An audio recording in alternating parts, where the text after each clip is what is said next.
Nigel Field cuts through my neighborhood.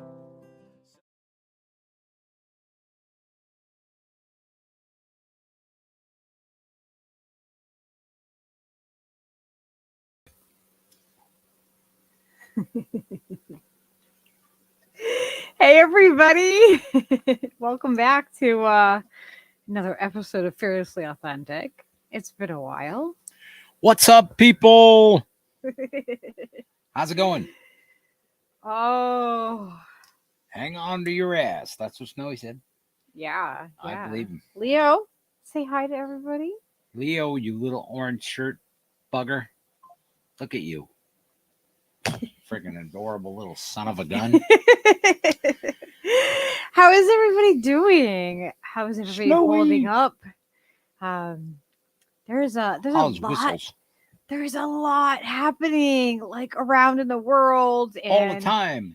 and everywhere, like just like doesn't locally, stop. just around the globe. There is just so much that is happening all at once, and we're just so flooded with so much information in real time. Are we, first of all, let's get a sound check. Are we too loud in everybody's ears? Because we can back it down a smidgen if it's too hot, because it may be too hot. That's what I'm saying. You know, you want to pull back that little red lever back there, darling.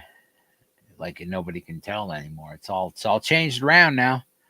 You can see behind the curtain if you look closely. Is it okay? I don't know, people. Make a consensus, please. Can they hear me at all? I don't know. What have we got in the miss? Rich assholes. Yes. Snowy says, hi, butt in the house.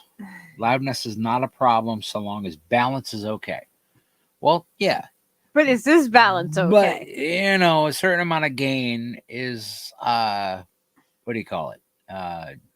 Gentlemanly? I don't know. Why don't you put it on your phone, Steve? And That's a good point. See how we sound. I could listen. I could listen in. I'm not at the mercy of the public. Let's see here. We'll be right with you. Thank you, everybody, for hanging out with us and tuning in. It's been a minute since we went live, and we do appreciate each and every one of you. We do, and we miss our community very much when we are not live and we're 100%. not hanging out with you guys. I think our sound is okay. I'm gonna say it's okay. Okay. You know, within the realm. Whoa, that was probably loud for people.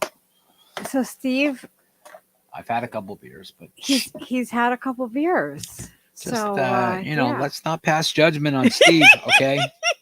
No. Snork, good to see you. Snork, what's up? So yeah, it's been a while, and I got, I'm always thinking about what's happening, and just we're just so inundated with information all the time, and I'm like, I wonder how everybody copes with it. Like, how does everybody cope with the amount of information that we're getting all the time? I'm not signed How in. much of it is like negative and like, like so much of it is like bad news that we become numb to it. Like, how does everyone deal with that? That's a good question. I'm not signed in as you. I mean, I am signed in as you. I'm not signed in as me over here, so I can't type as me. So I'm like, oh shit, I can't type.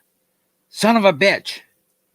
Snowy says, Lucky Burrito, Fearlessly Authentic Podcast. Please come on more. You both. I was in chat for music. Turns out they're both fascists. Fuck them.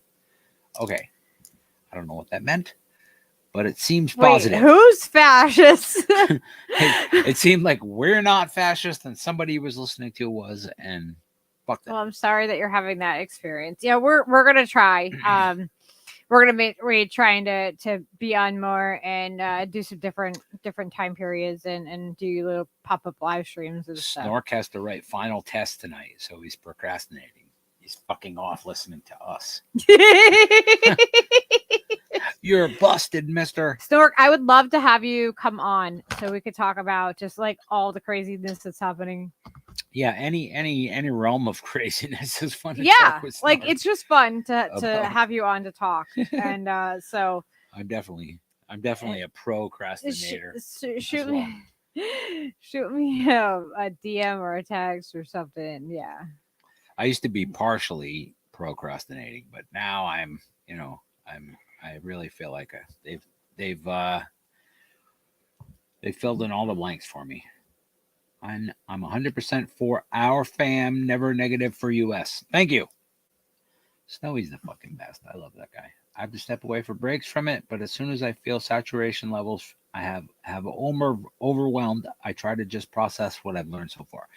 Yeah, you're super pragmatic and practical, Angela, and we love you because you are like a voice of reason And humor. and like you you're have so fucking much reason and like witty impeccable wit. humor. That's the best oh, part. We cherish you in our chat. we So, do. We cherish you. know that. Absolutely. Know that you're fucking the bomb, and so is Oz Whistles. All you guys, we love all you guys. So we were talking the other day, and I sent Steve a text, and I said, we really need to talk about like how people are coping with all of the information overload. Because like the whole reason why I took a break was because it became too much for me. It was just like so much negative fucking bullshit happening, and I was just like, I didn't even realize it, didn't even like see it coming, just because kind of like, yeah, I just need a break, like, and just for my own sanity, I had to take that for myself. And I think like, what do other people do? Like, because I feel like as individuals, like sticking our heads completely in the sand isn't good, right?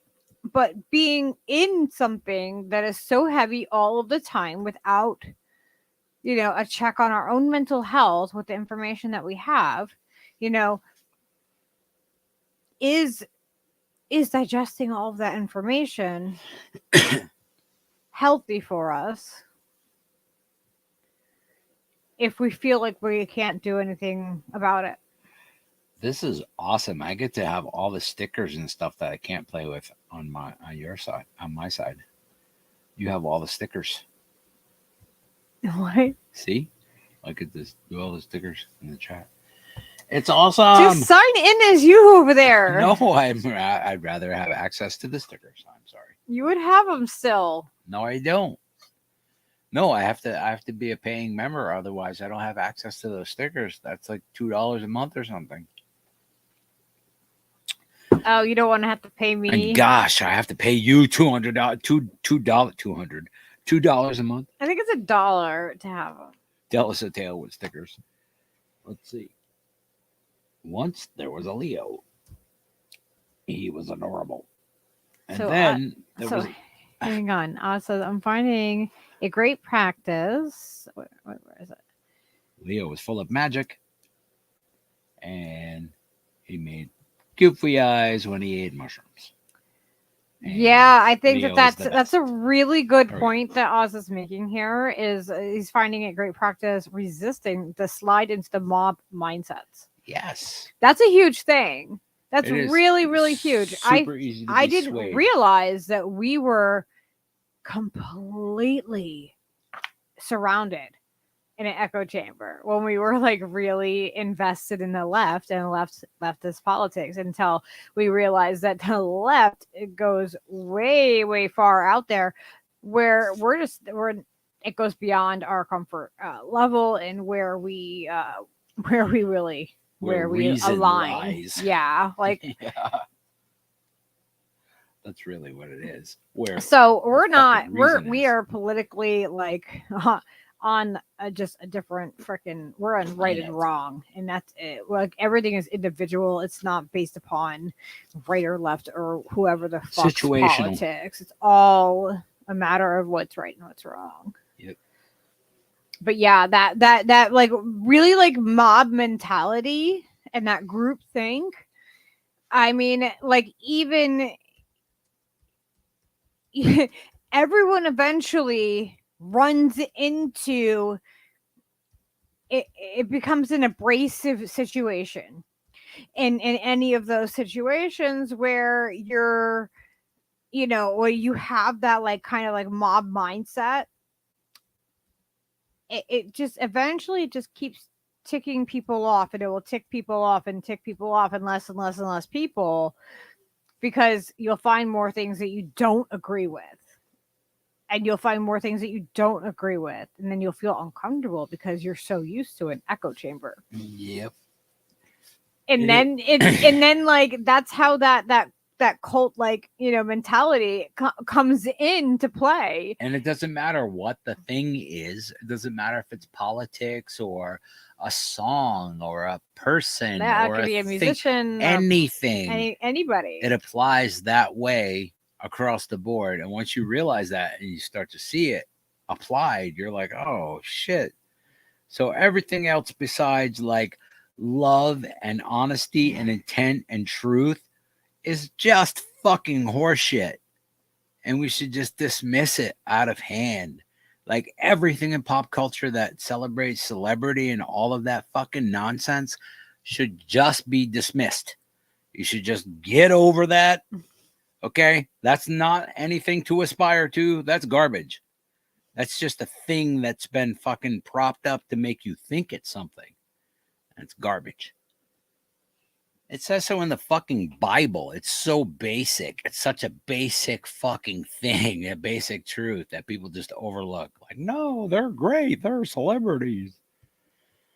I don't do celebrity worship. I never have. I've just, there's always been like certain, like, actors or actresses. I'm like, oh yeah, they're really cool, or they're really good at what they do. But do I put them on a higher pedestal than somebody else? No.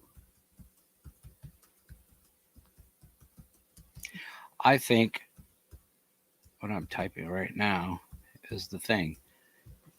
The absence of tribe is the basic flaw of all human construct since then. Yeah, but it looks like I typed it. I know it does.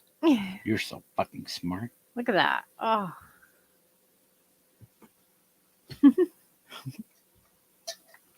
I think that's what it is, though, really, honestly.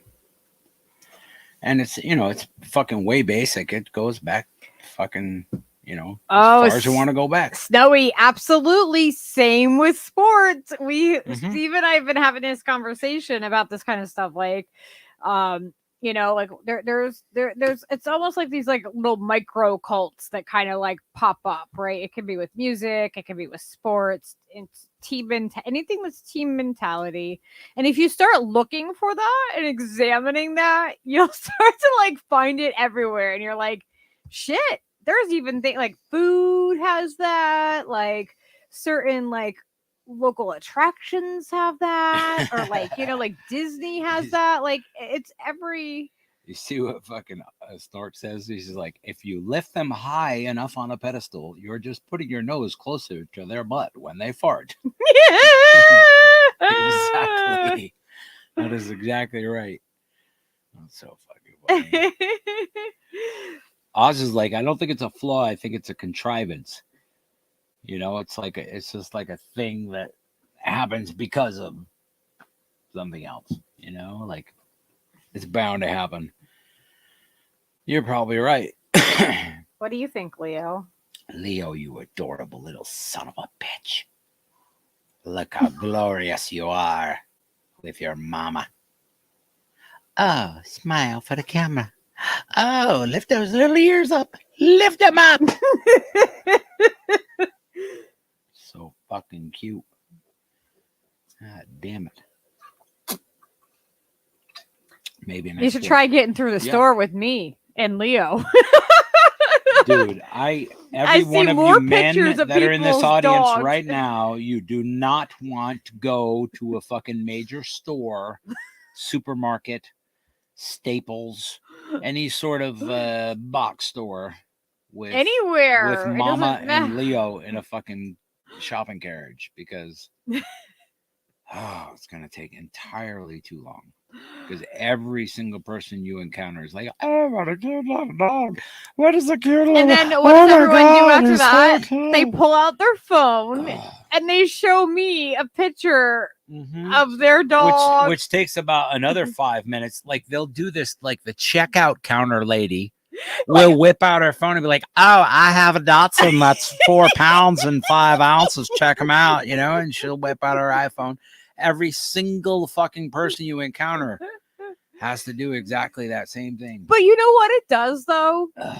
This amazing thing does happen because people stop and they talk to me that I would probably normally just pass in the store, right? But because Leo is so cute and he's trained to sit in his bag on the top of the cart, like I can walk away from the cart and everything, and he just sits right there. He knows like that's where he just, he's done it since he was little. He's trained to do it. So, like people like see him and they just melt. And they all want to say hi. And I have a lot of the same conversations with these people, with multiple, people sometimes in the store. But it's this amazing like bonding experience that I have. I get to like talk to somebody that's in my local community. Usually they're, you know what I mean? There's somebody that like I'll see them again. Usually I run across the same people. And there's other people that will come up and they remember his name and they'll be like, "Oh, hi, Leo." And they come over and they say hi. And it's really become such a sweet thing because it keeps me social and it makes me interact with people. And it keeps me connected to our community when we're out in the community, even though yes, sometimes it does take longer for me to get through a store, and sometimes I've just I don't stop and talk for a long period if I have something happening or I have to go. But other times it's really amazing, and I've met some really really awesome people just from them coming over to say hi. So Damn cute little bastard. And everybody shows me pictures of their dogs. That is the And Leo funniest actually met a dog when we went to the store earlier. Oh, I didn't even tell you this, Steve. No. When we pulled up to the grocery store, I got out to get I got out, parked, and we got out, and I was gonna go grab the carriage that was left right there. I usually try to take one from outside if I can to bring it in. And so I, was going to load it up, and this other car pulls up, and this guy had left his cane in his carriage, so he like was stopping back by to that spot to come and get his cane because he realized he left it. Oh. And it was the carriage that I was going to, need to get. So it was like it was a happenstance thing. Like it was going to be random. You know what I mean? If I didn't have that habit of grabbing cart from right there, then it might not have happened. Or if he hadn't left that, then. That's But anyways, cool. So he comes back, and then like Leo pops out. He's like, "Oh my gosh, I was expecting someone so much bigger." I don't know why. Because he must have hurt his collar or something. And it was so cute because in the back of his car, he's got a big old pit bull. Oh my gosh, I should have gotten her picture. She was so pretty. She was like the light tan and like the white kind of color. Oh my gosh. She had her ears clipped. She was just a sweet girl. And she just gets out from the back seat and like comes out his door and just comes out and is like, "Well, hi Leo, we're friends." Like and Leo he is a fast friender. he makes friends with every dog that he meets. Like Fast every single dog. It's ridiculous. So he stands up on his hind legs because there's a dog that's not tall, so he has to make himself as tall as them, I guess. So he's like walking around his little hind legs.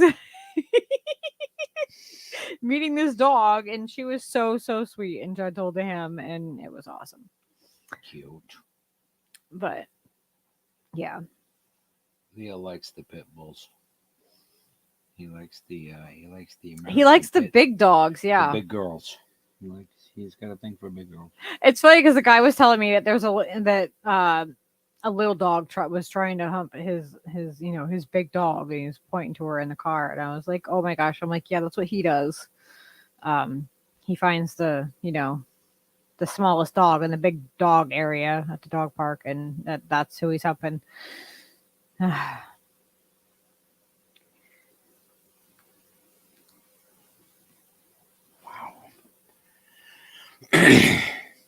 What? What are my legs? Is my dog's ex-wife? Whoa. What does that mean? That's a leading sentence, Oz. I don't know what that means. Some things you shouldn't read out loud. Oh, the divorce was ugly. Okay. Well, if one of your legs, yes, one of your legs is missing. The divorce was ugly. Okay. Steve might have fed me some chocolate. Oh yeah, I forgot about that. That's why we're so fucking giggly. God damn it. You forgot. I saw this picture of Zach Deputy and it was like, am I tripping or what's happening right now? Whoa. Isn't that weird? Yeah. God damn. No, but we took some we had some chocolate mushrooms. Well, I made a heart out of mushroom. Yeah, so we had some like a bunch of like 50 dried mushrooms in the bottom of a bag. So Steve made us a big mushroom heart chocolate with all that mushroom in there. So we don't even know how much is in there. He just gave me some pieces of chocolate earlier.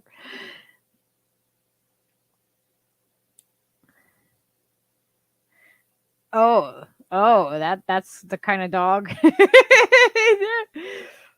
I never had a dog that did that to a person. Like none of my dogs ever were like leg humpers.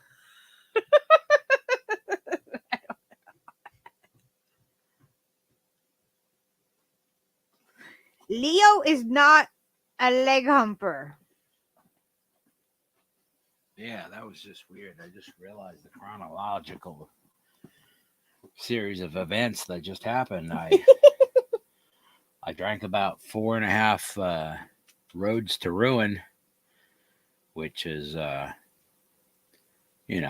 enough to send you on your road to ruin, and then switched abruptly to iced coffee, but intersected with eating some mushroom chocolates. Are you listening? And that's why everything's way more cartoony right now than I thought it should be. Like 5 minutes ago, I was like really having that thought, like, why does everything seem like funnier and colorful, more colorful than it should be? That's why. Thought it was just the iced coffee. Maybe it is. Oh, I should show What do I everybody know? what we're doing in our Twitter giveaway. Oh, do your thing, baby. It's over there. The piles. But you already have pictures. You can share the fucking pictures on the Twitter. But I Yes. can show them I the know, stuff. But also, No, keep it separate though. you have like pictures of Mhm. these things I know. that you can put on the screen at the same time. I don't need to. That will like really enhance the whole. Never mind. I'm just tripping. I don't know what I'm talking about.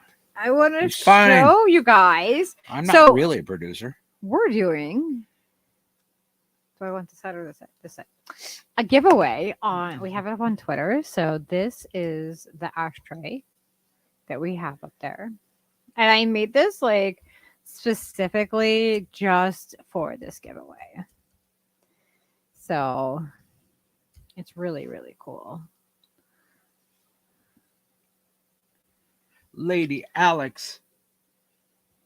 She always shows up when I'm tripping my face off. What is that? She's like one of those tripping fairy ladies. So this is the ashtray, and then here is one of the. It's like you can put it on your holiday tree if you want. You could hang it on your butt. Wherever you want, you could can hang it off your nipple piercing. Lady Alex, speaking of nipple piercings, how's it going, lady? Nice to see you. And Happy look holidays. at how cute these little keychains are. That say luckyburritoart.com and Steve Cutler God. Live on them. I just got really close to the mic when I said, "Oh my fucking god," because effect. There's seeds in the giveaway. Wake up, Lady Alex. She's bushed. She's tired. She's tired. We got seeds. Look at that. Kickflip genetics. What kind is them? Coconut, banana, something. Banana Cosmo. Banana Cosmo. Fucking yeah.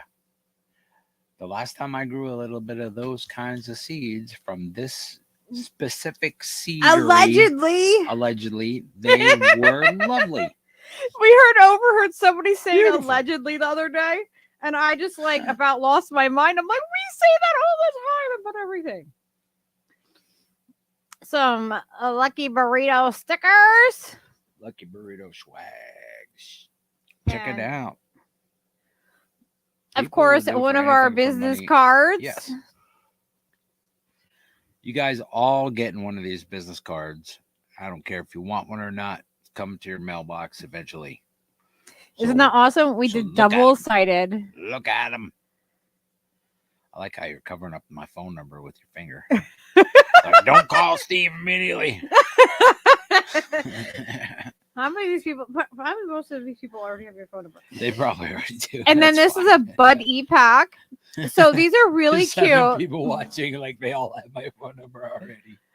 I'm gonna start calling you. That's great. So this Snowy's already got his. He's like, I got mine. She makes these cute little packs up. They have a thing of rolling papers in there, a couple stickers, and like some kind of gum or candy or something like that. And so she's awesome. Bud E-Pack. What is her name? It's at the Bud E-Pack. At the Bud E-Pack. Isn't her name like Becky or something? Rebecca, I believe. Rebecca with the stickers. And then we put some of the stickers that we got from her from when we bought the Bud E-Packs. And so we put those guys in that one. So that's like that's the main giveaway we have. And then I had to do two. So this second one has most of the same stuff as the first, but it doesn't have the big ashtray. It has it has the ornament. It's a little smaller. It has another Bud E-Pack. Yeah. Which I think those are so cute. It has a business card. And it has stickers. Stickers. More stickers. And a little Leo keychain. So these, you have to be on Twitter in order to do like the giveaway thing. Yeah, but whatever. One. But if you're in our community and you want one and whatever, just hit us up because we will give you one. We'll figure it out. If you want something. Yeah. I think Lady Alex needs to be driving around with one of those for her keychain. Yeah, we're gonna figure out some swag for our peeps. But yeah. We're working on it, ladies and gentlemen. It's happening. That's what we've been working on behind the scenes. We're trying to get like that kind of stuff going, more giveaways going, and stuff like that. Yep. got you, Lady Alex. 100%. It's like you hear a guy's voice and then you see Lucky Burrito Fearlessly Authentic podcast said that with a picture of Lucky. That's weird. I like it. It's not I'm me not gonna typing. change it. That's not me typing. I'm not though. gonna change it. I think it's effective. I think what we're doing is trend setting. It's cutting edge, as always. What were we talking about? Burying our head in the sand? Talking about not talking about shit. Let's talk about some shit that we're not talking about. Well, and shit. here's the thing about okay, so back to our topic. Sorry, I wanted to cover the giveaway. I know the look giveaway is awesome. Shout out to the fucking giveaway, people. Shout out to Shire Gardens, Shrooms and Gardens, fucking righteous people. Okay, Yeah. go check out their shit. if you got a second. If you don't got a second, wait till you got a second, then go check it out. Yeah, they have some awesome stuff over there. Mm-hmm. Indeed. So yeah, I think that what's going back to our topic at hand, sorry, we're a little spastic. Spastic, speak for yourself. I'm tripping. Yeah. Both are very funny. I just want to point that out. Oh, So, and this thank picture you, of Zach Lady Davey. Alex. Look at that picture of Zach. Show it on the camera. What the fuck, Zach D? Who did that? Who made that? That is the funniest picture of Zach Deputy. And it's rainbow colored when you hold it up like that. What the fuck is that about? Holy shit. It's not rainbow in real life. Is that like that my It's eyes? 'Cause I'm reflecting tripping? off of the Wow. it's What a cool reflecting effect. off of the Zach Deputy, if you need me to do PR for you, let me know. We'll work out a deal. we can rainbow you. We can rainbow you, son. I was just like concerned at the picture. I thought it was weird, but no. Just turns out I was tripping. Fine. Moving on. Moving on. So our topic at hand, was actually we were talking about how people cope with like such an influx of so much information. We are completely bombarded Information. like with information, then we have to process it, whether or not it's true or not. Information is not knowledge. Whether Knowledge is not wisdom. yeah, Wisdom is not beauty. Never mind. Go ahead. we have to process whether the information is true or not. Oh my gosh. Excuse me. Oh, the the yawns. mushrooms That's what I always was- make me yawn. I was wondering when they were going to happen. Was that going to be a thing? It's the penis envies. But like, so we have to process whether the information that we're receiving, whether it's true or not. You know what I mean? Like how we feel about it and all of this. And like, we have to process it so fast because we're bombarded with so much information at the same time. But then there's the people that like go throughout their day and don't have any clue about anything that's happening. And they just stick their heads in the sand and they just continue to go on and they live on their merry life. And they don't think about the things that that some of us process and we think about and we, you know what I mean? We see the conflict of and it's really hard. Oh my gosh, Steve, what are you doing? Stop typing as me.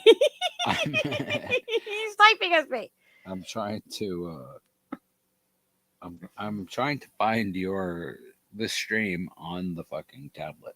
It's like challenging right now. I don't know why that's so difficult. It's challenging because very challenging. wait, mushrooms. Wait, speaking now and talking on the radio. Stop it. Okay. Back to your regular programming. You bet your sweet bippy it is. Thank you, Snowy. But I mean I like to people like find a balance, like between the two. Like that's where I'm trying to find, is to to be informed about what's happening, but not let it completely engulf me, and not let it like take over everything that what I mean, that I'm thinking about, that I'm doing, and trying to maintain uh you know maintain my own mental health and my own sanity in such a crazy world where so much is happening, and so much evil is happening, and so much awful stuff is happening, and at the same time so much beauty is happening, and wanting to change all the evil stuff into being like beautiful stuff. I don't know what you're showing me. I'm just like, wow, I didn't know all those things were even a thing on my fucking on the live stream. Like, whoa, that never came up for me before. Like, holy shit, there's all these extra features. Yes, Steve, you can send me super chats. All right, all right. I was just, goddamn, I didn't even know. Yep. All right, Yeah, excellent. Let's that's see what monetization does. It allows That's people to. fantastic. What about all right. All right, $1.49. I can send you $1.49 and it'll send you a peach. I don't know what that means. That's kind of suggestive. I like it. I'm gonna go ahead and do it. Why are you sending me a peach, I Steve? don't know. It's just you're a peachy little. You're a peach. You know what? Because you're a peach. That's why. Obviously, if you guys think she's a peach, send her a fucking $1.49 fucking peach, whatever. It just seems really funny to me. I would rather have people buy something from the store. Sure, of course, but wait, what the hell is it doing right now? So the All other right, never day, mind. this I'm is gonna like distract you. you are totally distracting me sorry, off of I'm the not trying topic. to Like I distract was you. totally in a groove. Okay. Sure. No, wrong password. Okay, great.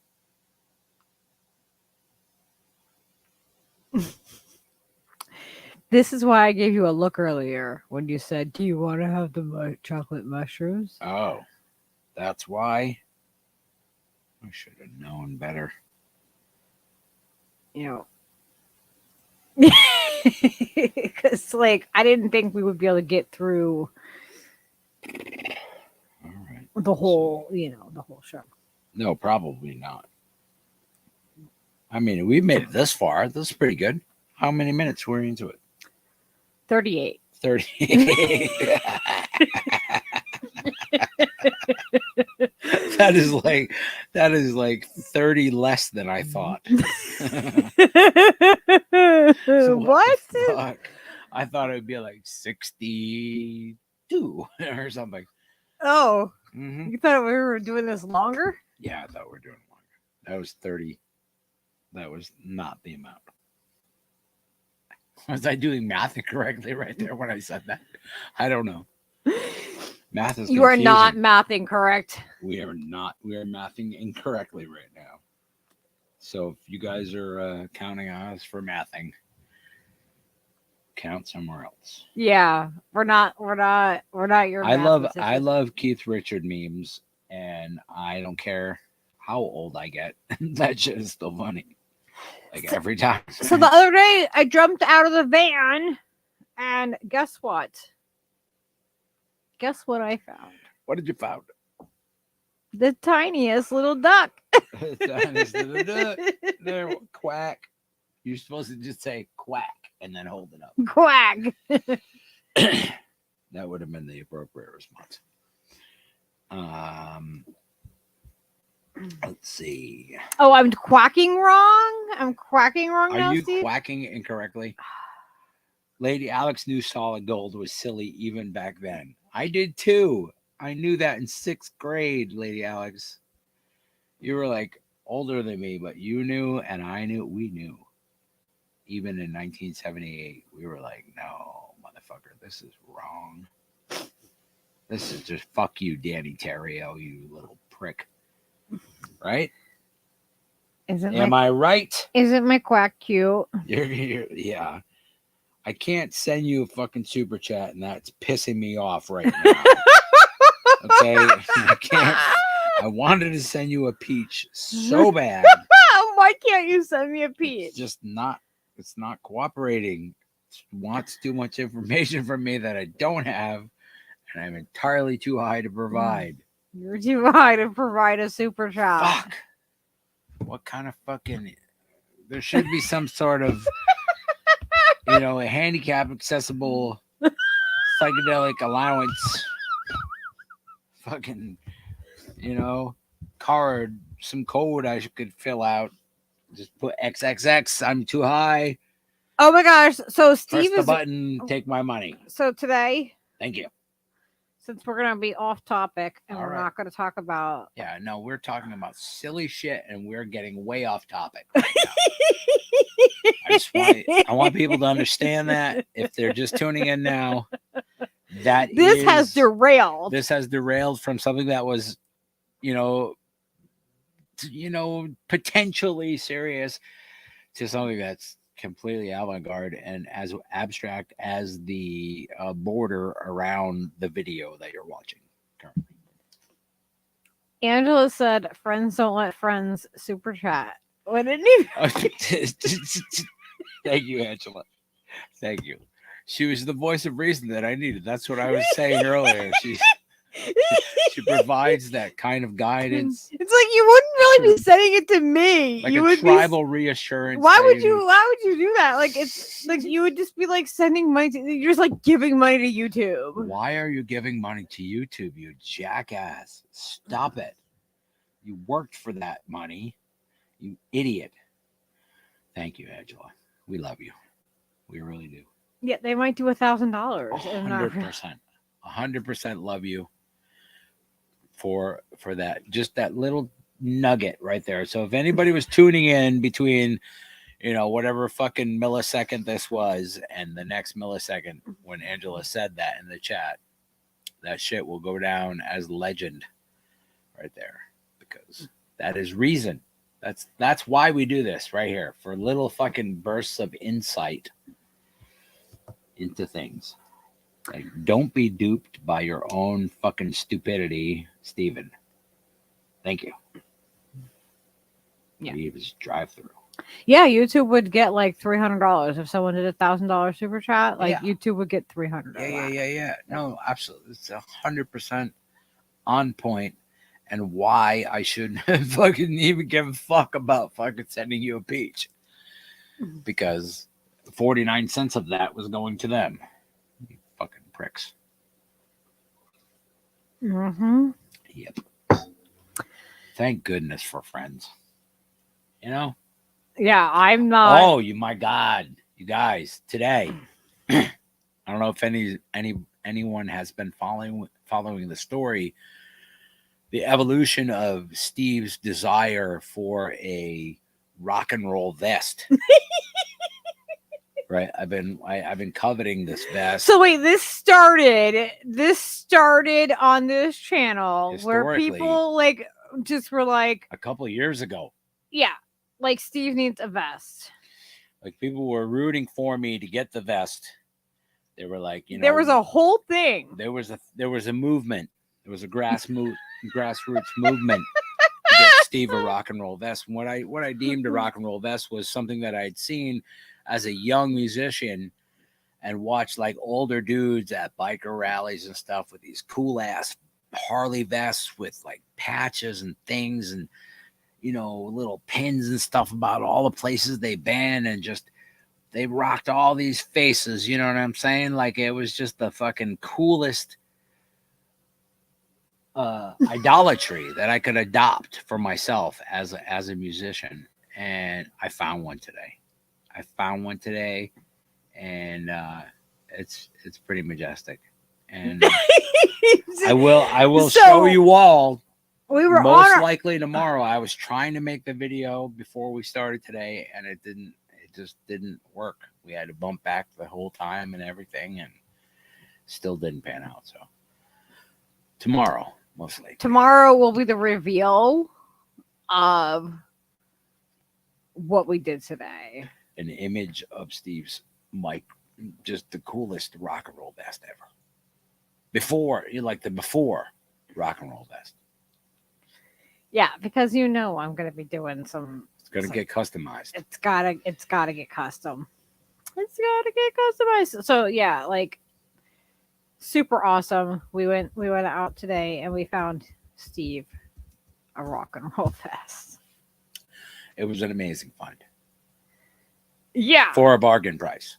Like for just like the stupidest, cheapest thing. Yeah. And I mean, ultimately, it wasn't a really expensive thing to purchase. Like if we were just like out in the world, like, oh, I need to buy that vest from that store. Yeah, it wouldn't have been so bad. But we found it for way cheaper. And it's so rock and roll. It's so punk rock. An embroidered dachshund? No, the dog was not stitched upon at all.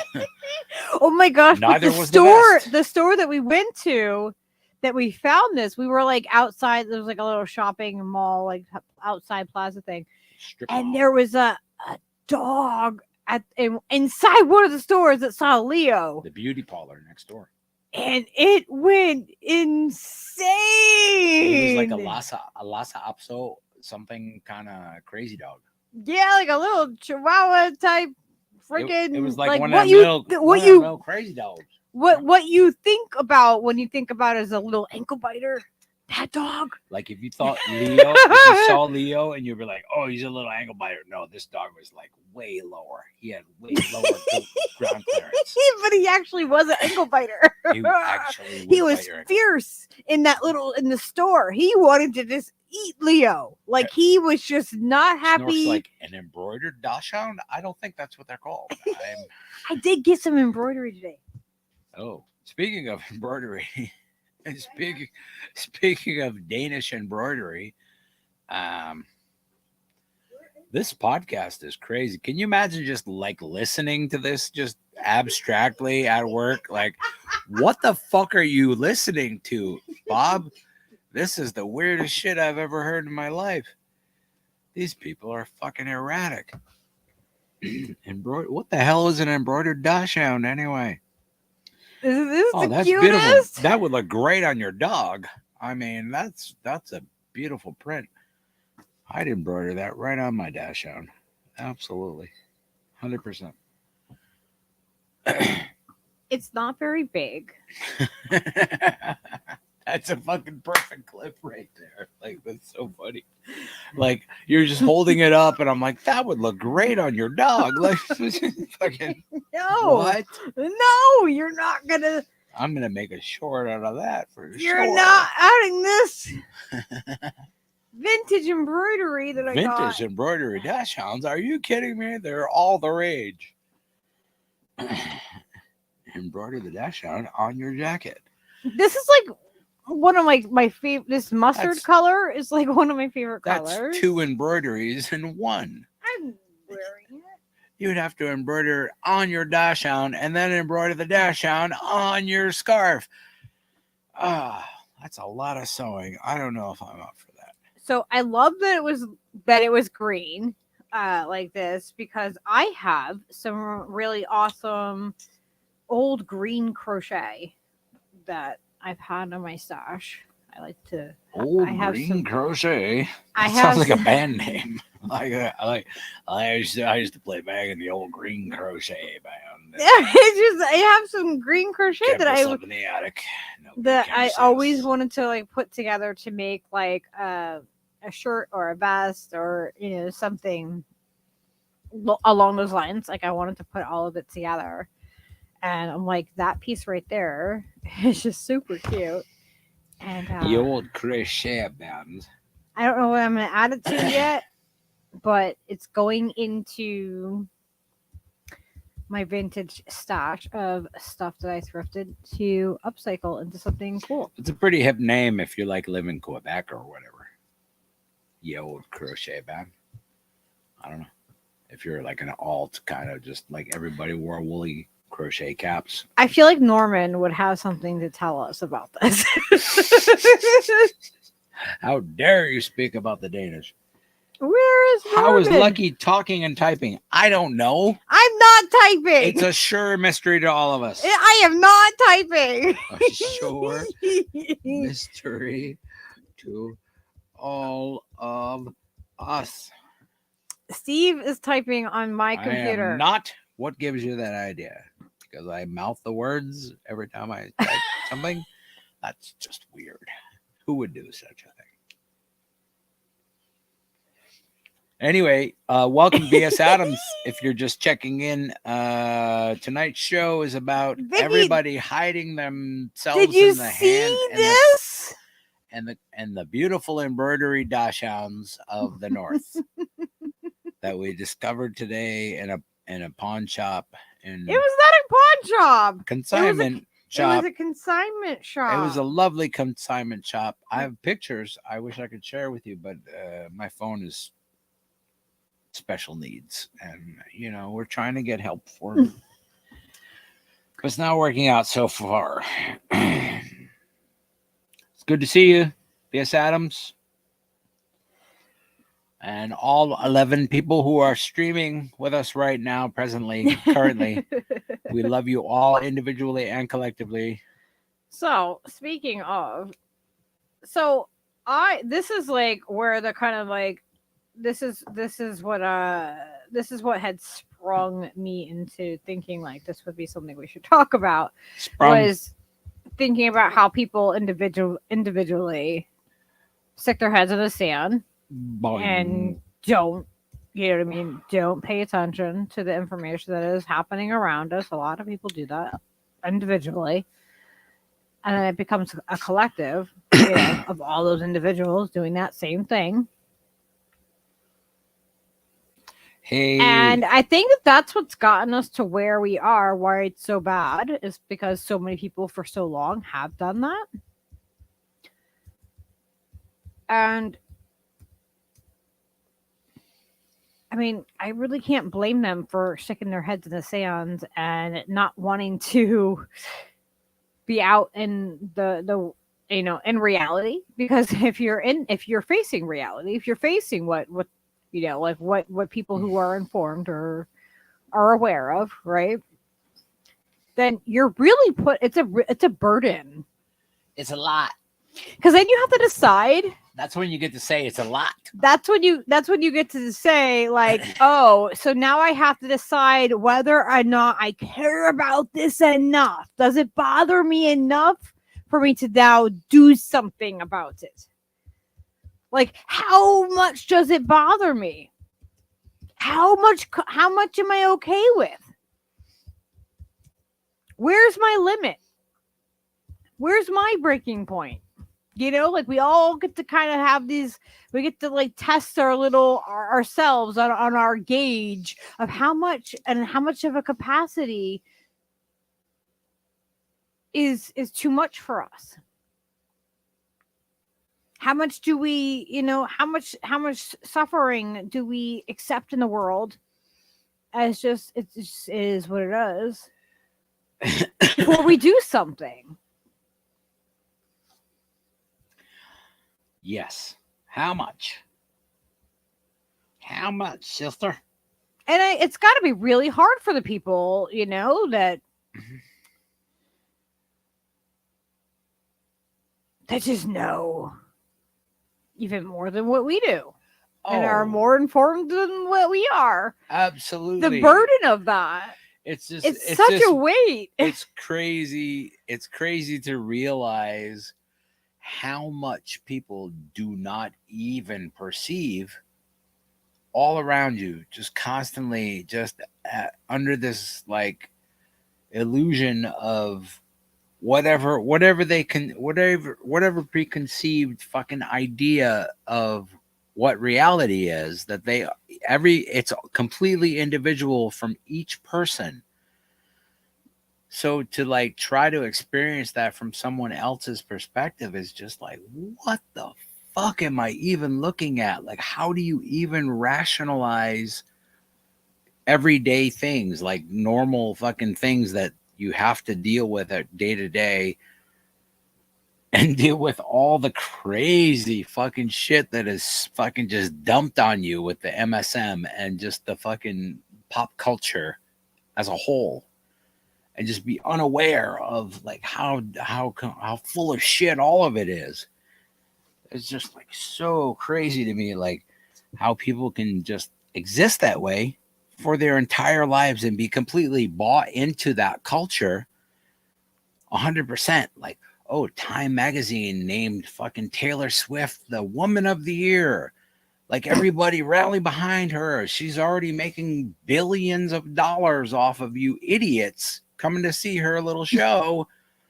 Like, what the fuck is going on? You guys can't read behind, what's actually fucking taking place?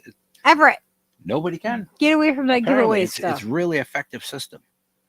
They've got that shit figured out. That mind control shit is fucking on point. That's the most I can deduce from any of it. Is like, it's just really effective mind control on the TV and the radio and the magazines and the news and the constant fucking repetition of lies just fed to you daily. Yeah, Kill your motherfucking so even if we, television. as informed as we think we are, Yeah, not even close. I have no delusions about how little I know. I know nothing. I'm completely okay with that. Tripping my face or not, like in any situation, I know that I know less than the fucking person next to me. And that's okay. But at least I know what I know, and I'm not buying into any more of their shit. And at least I'm here. That's the best I can do, is just realize that, oh shit, all this shit is bullshit. Okay. All right. Well, at least, I can try to get my head around that for a while before I fucking, spin off this planet. Thanks a lot, everybody. Good night. That's the fucking most I can deduce out of any of this. Yeah, I can't believe we went from getting high and feeling each other up to Led Zeppelin and to Taylor Swift. It's a long, strange trip, right? Grateful Dead said that shit. That's true. True, because it's fucking true. Oh, I don't know much about Taylor Swift. But Yepex is saying that Swift is a scumbag. She purportedly uses people via relationship, dumps them, and we have you for inspiration to advance her own career. Well, generally speaking, that's how sycophant works. That's right. Hey, Grey Walker. How are you? Walker. Hey there. Good to see y'all. ELP Brain Salad Surgery. Everybody go listen to that album immediately. That's a good record. Remember when everybody used to just like get records and go sit on someone's bed and listen to the whole side before someone got up and fucking made a noise or had to go pee? That was weird, huh? Like you actually like really listened. You were really present. So like you were present for present for the entire side of an album.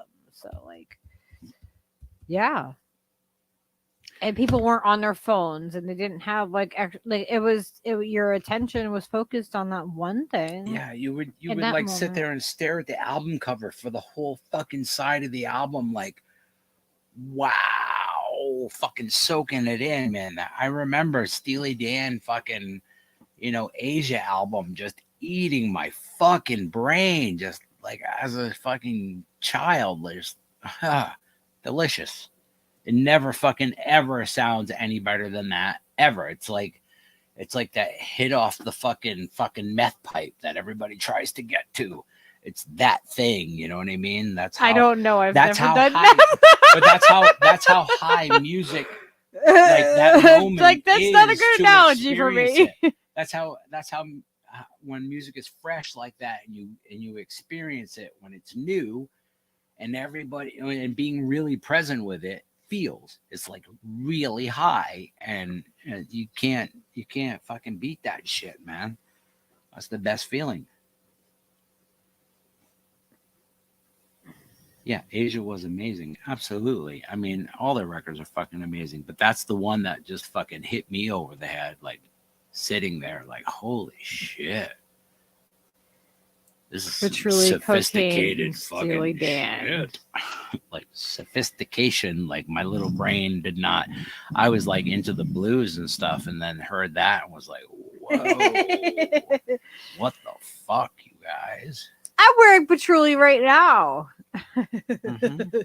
Like that's still a Thick thing. as a Brick is definitely top 10 for me as well. Oz, love that shit. Songs from the Wood also. Oh, these penis envies. Always making me yawn. It's pretty fucking happy and good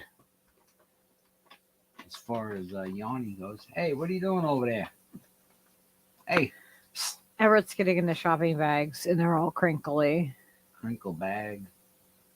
He's like, oh, I gotta get in there. What are you doing? Come and say hi to everybody. He's like, I gotta get in the bag. He was saying hi to the neighbor's cat. the little kitten that we rescued last Christmas? It was around this time of year, wasn't it? Is he just a year old? No, he's got to be 2. Yeah, he's 2. Are there any plans for making or selling Mike plushies with or without the joint? I mean, if someone requested one, we could make We one. could manufacture a good Mike, or is his brother Red? Huh? He doesn't get any kind of fucking airtime. Here, you should show fucking Red. Yeah, we have another mic cover. This is the other one that we use. It's kind of like Ron Howard. It reminds me of like Fraggle Rock, like Dan Fraggle Rock. With the Oh, we were looking at the other day that had actual like freezer guys. here. So yeah, that's the other microphone cover. But that was very cool. I mean, Steve's got the That's Mike Ride. this is okay. So this is like supposed to be What is wrong with that? this is Steve's creation. That's Mike's fucking pony. Come on. It's like high hole fucking Ron Howard or whatever. I don't know what his name is. It's like Carrot Top, the zebra. This Quick, is for, think of a name this for is him. for our Zoom camera. He's got a bridle. I mean, he looks he's pretty hip little horsey guy. Steve's like very like happy about Oz likes him. his little Gray Walker says, Tribbles, be careful. You won't have room for much else. They're not tribbles, though. I mean, they might be related, but they haven't multiplied yet.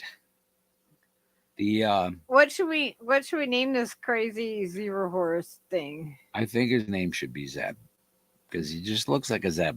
Zeb? Yeah, like ZB. Zeb. Zeb. Zeb. He's got a bridle. Look at him. Wilbur. Snowy says Wilbur. Wilbur's good too. I mean, of course, unless you're a horse, of course. But yeah, Wilbur.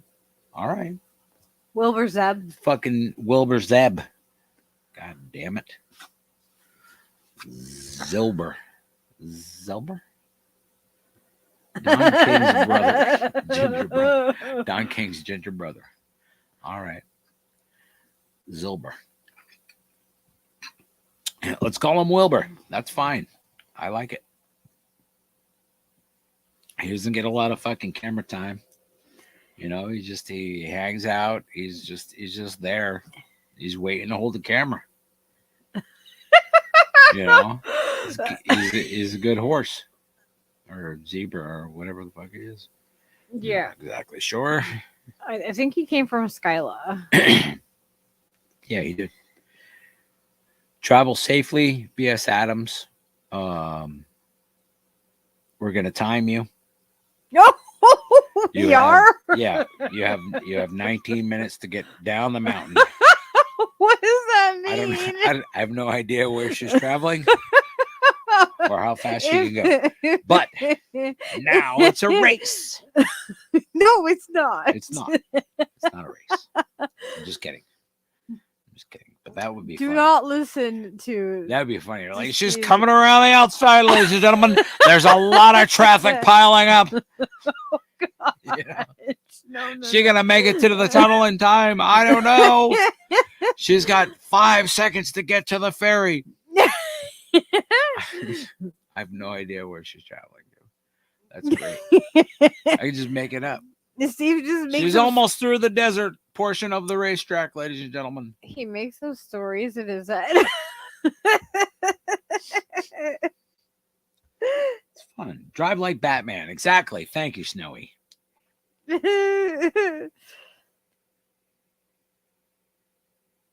No, drive safe. That's what. Well, yeah. That's Drive. what I matters. mean, well, Batman. What? Batman doesn't drive safe. Come on. I don't know. Come on. I You could drive over the road and upside down and all over the place. He's very safe. is he? I don't know.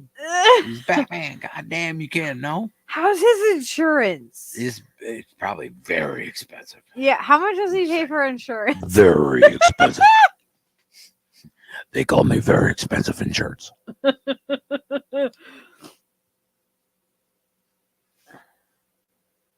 Oh, That's like the only effect Snow I can Leopard ever is do. saying that V.S. Adams drives like Batman. Oh, I thought he was suggesting. I didn't realize she drove like that. I should have just assumed. She is the veggie Batman, of course. She's the bean lady of all Batman. Does your car run off of beans? I think so. I'm pretty sure it's powered by tiny bean engines that go really fast. They're and bean engines? tiny little bean turbochargers that make it go super fast. Yeah. I mean, she just feeds it vegetables and it just goes wicked fast. It's a super fast Batmobile V.S. Adams car. Like, you know, like you read about in the vegetarian times. What? Stop questioning my narrative. My narrative is accurate. Tell her, Snowy.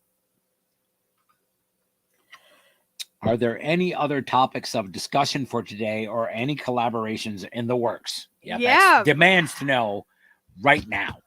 Oh, And I agree. my I agree. God. I want to fucking know too.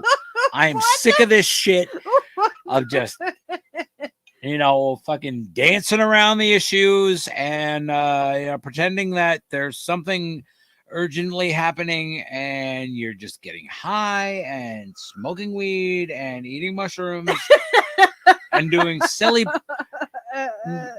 inconsequential podcasts that nobody really fucking gets any kind of enlightenment out of. I'm tired of it, and you guys gotta stop it right now. The beans are for the hamsters. Thank you, Oz. Wait, what does that mean? I don't know what that means exactly. And I don't know how that Where affects. are the hamsters? How does that affect VS Adams? Oh, the hamsters are in the freaking She's engine. driving home right now. How does that affect things right now? That's what I want to know. I agree. Issues are like maypoles. Can you look at Everett right now? Because that does affect our kitchen. He is like climbing things. What are you doing, dude? Jump in the box. Go in your box. That's the reasonable thing to do. Just jump right in there. Go ahead. Go ahead. I would if I were you. If I was a cat, I'd jump right in there. Why not? He's trying to convince the Seems- cat to go in the box. Seems like a reasonable thing to to do. try and box. Anyway, I'm tired of all this waiting around for insightful goddamn podcasting he went in. when there should be, something more than just abstract moving colors around a video of some lady and a guy with a microphone joint, whatever this is. What is this exactly? I'm not sure, but I like it. Well, we've kind of been discussing about. Well, Oz is concerned about the hamsters in his car as well, because if the beans are not doing what they're supposed to, how are we supposed to get behind that? And how is V.S. Adams going to get home? That's what I want to know. I mean, the clock is ticking, ladies and gentlemen. She's on a time. I'm not sure how long the She's time gonna is. rewind this and Yeah. listen to this and hear you talking shit the whole time she was driving. Ultimately, that's what I hope happens. I really do hope that happens when she gets home. She's gonna put this on. She's gonna be like, "What are these fucking idiots talking about? It's just me laughing. Hamsters driving? Are the hamsters driving the car, or are they powering the engine? Are the hamsters the engine that are eating beans to get to the? Steve. What is Oh happening? my god, the cat! What is going on with the cat? The cat is making a lot of noise. He just jumped out of the box after he finally went in the box and scratched up. I don't know what's. Oh, there's styrofoam in the box. That's why. Oh. No, You don't better get in there and don't kill it. scratch the freaking styrofoam. You didn't up. kill that. That styrofoam is still alive in there, Kitty. You better get it. No, please do not. Get it. Please do not make more styrofoam Get that styrofoam. because that's what we need. Microplastics. Yeah, well, it's all coming out in the ocean spray anyway. Ocean spray, delicious. Logic needs a wrench. Why doesn't Logic have a wrench already? Why is that a thing? I don't know. Can I fix that from here? Let me see. Yes, I can. Boom. Oh, Look at that you can do it shit. because you're signed in as me. I'm not you. I'm just me with a filter. Look at that. That is. Did I fix it? I don't know. I can't tell over here on this I end. can't tell either. Logic, type something. Danny. Danny, damn it. Damn it. Double name so and so. Oh, my phone is like gonna die. Do you need the cord from over here? It's right here. Nope, that's not the right It's cord. just, is it plugged in? I don't fucking know. Maybe. Can you Possibly. look at the plug that's over there? And It's potentially plugged in. it's There's not plugged in. There's something plugged in. I don't keep it plugged in. Okay. What is this? This is something that's not plugged in. I'll plug this in. It's just a cube. And then Yep. it's plugged in now. Yes. All right. That's Very much. a Thank thing you. thing that's plugged in now. Thank you. I love our background. It looks fantastic when you just were not in the picture. It was just like, whoa, that's trippy looking. Oh, without me. No, I no, need to be it out looks of the even picture. it looks even Fine. trippier now that Fine. you're in a oh.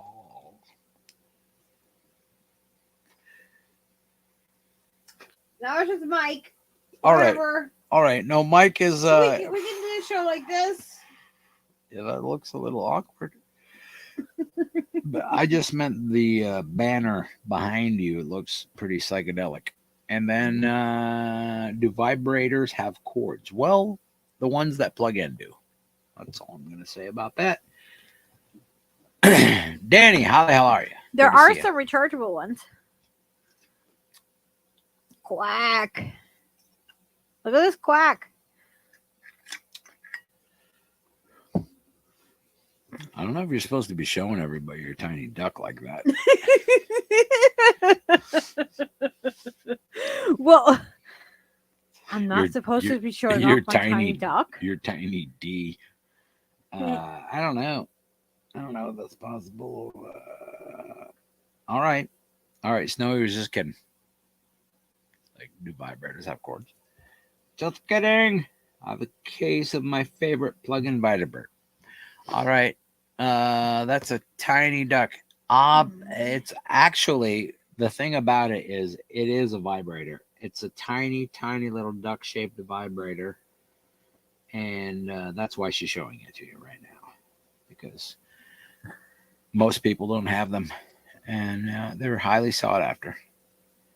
And it is plug-in. It's rechargeable, though. You know, you can't see where you plug it in. It just sits on top of the. I'm just making that up entirely.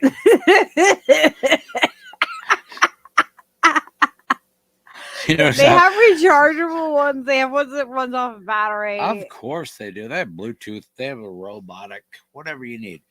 Down at the vibrator. We barn. don't sell those here, though. That's not our thing. That's not what the Lucky Burrito store has. Anyway, quit putting your head in the sand, ladies and gentlemen, and take care of troubles before you get into a mess. Right? That's the message of the show. What the hell is going on anyway? Ignoring things has gotten all of us into this mess. Let's discuss. Yeah, That's what I meant to say. I think it it has gotten us into this mess.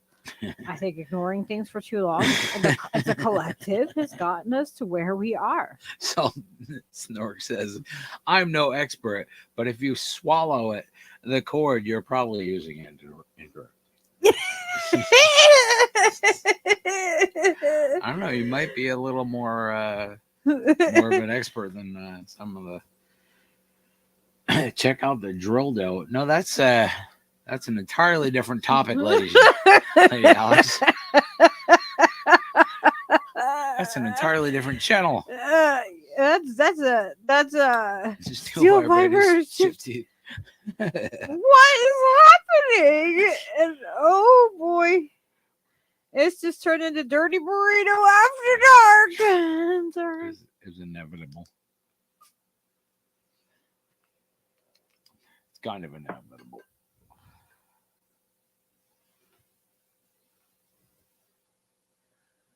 Oh, it looks like a lighter, guys. It looks like a lighter, and it does make you feel lighter. Quite a bit lighter. What are these ones? What am I smoking? It's what do you call it? Wedding Crasher. Wedding Crasher. Which is like after you take like 2 or 3 hits of it, Wedding Crasher. Yeah, you don't pretty stony. You don't need a lot of it. You don't. It lasts a while, and it's what was I talking about? It pairs nice with shrooms. Pairs nicely with mushrooms. I think mushrooms is like the entree. It pairs well with it. Everything pairs well with mushrooms. Mostly. Yeah. You know, a couple shots of tequila, a couple of mushrooms, whatever. Fucking you're fine. Steeler's wheel. How many HP does the average vibrator have? I'm not sure, Grey Walker. We don't know. Are we measuring it in horsepower? I mean, oh my God. Horse is the best fucking metric for measuring the effectiveness of a vibrator. I'm not sure if that's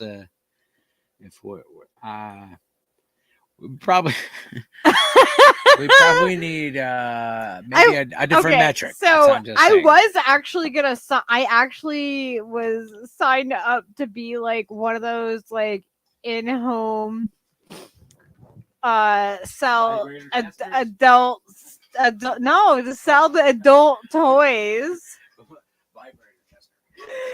Like I signed up to be what is it? It was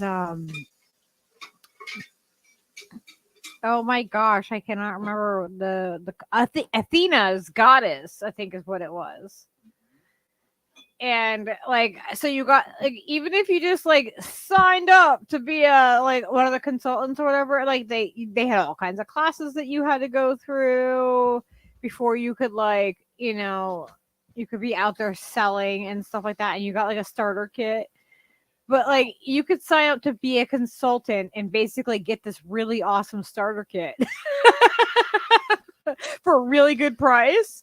So I think that's why I initially did it. It was just because I wanted some of the stuff. The swag. Yeah. I mean, like you get toys because you have to have them to like, to do for the demonstrations and stuff. So it was like really a good price. And I was like, oh, well, maybe I want to do that. Maybe I could do that. I could sell adult sex toys. And so, yeah, I took like the courses and stuff like that. I learned about a bunch of stuff, and it was cool. It was cool. I didn't actually ever I never like hosted a party or like, like followed through with it, but I learned about it.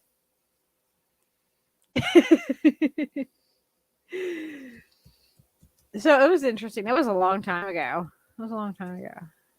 Hell yeah. Lady Alex says she was an adult sex toy. So, Oh. Oh. There's a lot of things I'm not going to say. Wait a second. 1 horsepower is ridiculous for a Viper. Agreed. That's what I'm just saying. Horses. Who the hell decided that horses were the... Anyway.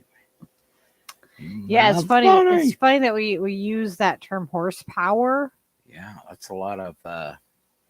when there's no horses involved with our modern day It's things. like, thank you, no horses. We're not actually, it's not how many horses we're using, but we still use the same terminology. That is crazy.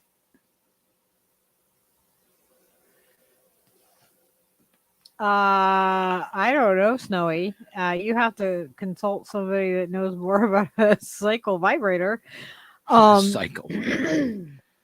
I was only trained. It's got 2 many years ago through Athena's, and I don't even know if I remember most of most of what I learned. I mean, obviously I know the anatomy and everything. And there was no mention of horses or donkeys. I think it was like one of the only companies that like allowed both male and females. I think that's what that one was. Like, cause like they didn't have, it was all the like the parties that I went to like that were only women. Oh. Solidly women. There were no males at any of those adult toy parties. That's like direct marketing. They got quite our group of friends liked doing those parties. We all got together. We had, there was always alcohol and weed, and Hell yeah. we all got to, have a ladies' night out, and we went to whoever was the hostess house, and we we learned about the sex toys. I don't think there's anything wrong with that. I think that's fun. I'm just gonna leave it there. It's a good time. I'm just gonna leave it there. That's my that's how much publicly I'm going to share about that. Nice. That's it. It was a good time. The chat will fill in the blanks. There were things. There were things like that. Well, there were adult toys involved. That's all I'm gonna say. Not like that. It wasn't like that. Oh my god! That. Wait a minute. It was an adult toy party. What are you talking about? Not like that. That's great. all the innuendo and outuendo. I'll leave you all the innuendo and none of it. Okay. And the outuendo. Hello.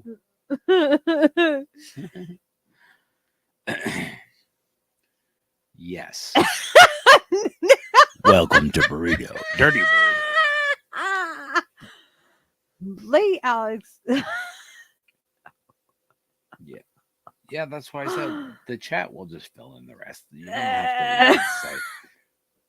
It was a good time, everybody had fun. Yeah. That's the important fucking takeaway as far as I'm concerned. If you had a good time, what's the fucking problem? If you follow me on Facebook, you can find out a lot of information about me. you have to pull Mike back just like a fucking smidgen so you see the entire fatty, because otherwise it looks like, what is he doing? I'm not really sure. Is that a joint? Does he have a joint? Oh yes, he definitely has a joint. I see. There you go. Right, perfect. It won't stay. No, even right where you just. That's fine. I don't know. Maybe.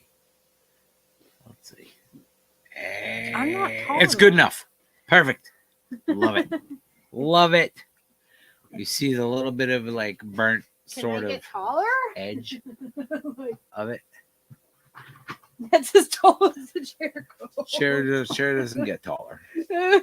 It's a one height stationary tallness. Lady Alex lives in Copter territory, so keep your head down, everybody. I'm trying to make him stay up. Let's see. Zoom. There we go. Angela said, "Thank you for coming to my TED Talk. We're not putting our head in the sand. We're not ignoring the facts. We're not ignoring the facts that are at the root of this world's problem, and the root of the world problems are not enough sex toys." Thank you for coming to my TED Talk. I'm gonna vote for Angela Sangster. Next time she runs for president, I'm voting for her all the way 100%. I'm gonna run for whatever office that supports Angela Sangster. That's gonna be my platform from now on. God damn it. Oh, much love, Alex. Oh, Yepex was driving, so couldn't respond. I only have so much hamster power, but in Lucky Burritos, After Dark protection is recommended, and the cream filling is guaranteed. Oh, what? Which which marketing campaign is Yepex commenting on right now? This might not be a mainstream. What is happening? I don't know. This has been a lot of fun, everybody. I really thank you all for being here with us. Can't do it without you guys. And your chat is fucking great. Yeah. By the way, I've missed you guys. I've missed streaming, and life has just been a little bit crazy for us lately. So we're gonna try to get back into the swing of things more. Oh, well, damn. Speaking of After Dark, I think Lucky should reach out to the Wholesome Addiction podcast to discuss trans stuff. They have a listenership of over 70,000 per month. Well, that's fucking huge. Wow. Absolutely. Yeah, we'll be getting more back into stuff. Just trying to wait, Snowy. Stay alive. Snowy. What are you doing? I asked a 20-year-old for a date. She said February 30. God damn, son. Easy now. Easy now. Did you ask her daddy if it was all right? Shit. Well, look at the date she gave him. Mm-hmm. I get it. I get it now. I just my parental instinct went, wait a minute. You can't. February 30. Okay. When does that happen exactly? Shit. Then I had to do math. My brain went dark for a second. I'm back now. Well, I knew right away because you know, even on leap year, you know, because I had my spinal fusion on leap year day. So like So that means it never happened. What? that means How what? That's fucked up. Damn you, Carl Sagan. I do think that the lack of community that is fostered anymore is a huge factor in why this world is lost. Amen. Too much competition. We need to stick together because we are all we got. Amen. Again. See, Yeah. that's what I'm saying. Vote for Angela Sangster. God damn it. Um, true story. Yeah. Fucking amen. It's true. It's like that's the thing that it just keeps smacking me in the face over and over. Like all the things, all the ills in society is just like, oh, it's because there's no guidance, there's no fucking fostering of people, there's nothing, there's no kind of support, there's no community fucking network at all. No, Even the ones that are fucking kind of just superimposed over a community sometimes can have effect, and absolutely God bless them for doing what they're doing, but it's all fucked up to start with. That's why it's all fucked up. I mean, it takes a lot to keep and maintain a community too. Like, you know, if there's one, if there's a central person and that central person like vanishes, then the community itself could vanish, right? And we don't want that. We want that to we want, like, no matter what, for a community to be able to thrive, whether, you know, people are in there or not in there, or present or not present. Like, we want that community to still thrive. Yeah, it's a funny fucking joke. Gray Walker said. Yeah.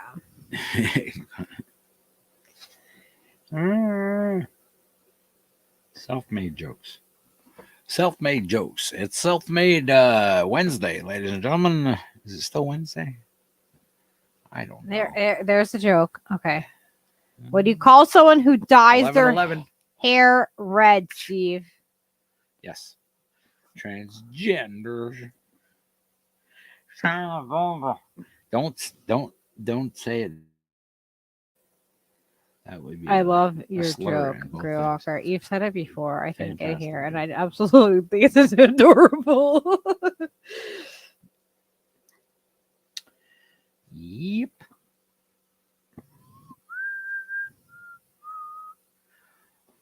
Yes. Yeah, that like, and see that to get back to, like, kind of like our topic, and what we were saying earlier, how I was saying, like, you know, like the left, like they lost me. You know, I don't fit in with the right. I'm not I'm not a far lefty. I'm not the centrist. Like, I'm just kind of like, we have our own, you know, right and wrong political views, based upon just each individual thing. So we just kind of like our weird little, like, you know, outcasts with our political views. We're just like, yeah, we go based on, you know, each thing individually. We don't follow a collective's belief on any politics. That's just not, it's just not where we, you know, that's just not where we lie. And we have a really, around us, we have this like amazing eclectic group of people because of that. Because, like, it's like all the people who are kind of like, you know, politically homeless, or just, you know, because we are accepting of people that have different views, even to the far extreme of us, but agree with us on some things. We still have them, you know, within our acquaintance and circle, right? So, like, it's super eclectic. It's super eclectic on like our views and our points and like how we, like our own prejudices that we bring with it, and whatever, because everybody has things that have happened to them in their lives that kind of like influence their reaction to people or situations or decisions, or like why they do things the way that they do things, whether it was their upbringing, like, and each individual person all has a different reason for it. And like even a family can have within that, each individual person can react differently depending on like what they've how they react to, even if it's the same situation, right? So like this whole like wanting so much uniformity and oneness within like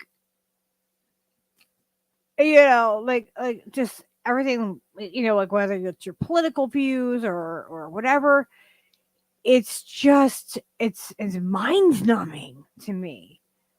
It's mind numbing to filter people out that way. Like I don't filter people out of my life that way. I don't like not talk to my neighbor because they have a different maybe view on something than I have. I don't do that with people online either. Like some people, if they're really to an extreme, it's just like well beyond, like I mean, they're just really spewing hate or whatever. Then that's not someone I'm going to gravitate towards online. It's not something I'm going to gravitate towards in real life. But does that mean I'm going to hate on that person? No, I'm I wish them like understanding, and I hope that they they come to terms or come to the truth or the reality or whatever it is that they need. I hope that they get that. I hope that everybody gets that. I hope that everybody gets what they need in life. That's what I would hope for everybody, whether I like them or not. Like I still hope the best for people, even the people that I don't like, even the people that have crossed me, or that have whatever. I still I still hope for the best for them. I don't wish any ill intent on anybody. That's just who I am as a person. But I might disagree with them, with some people, and how they've behaved, But I just don't take that. I don't take that. We don't take that really like hard stance.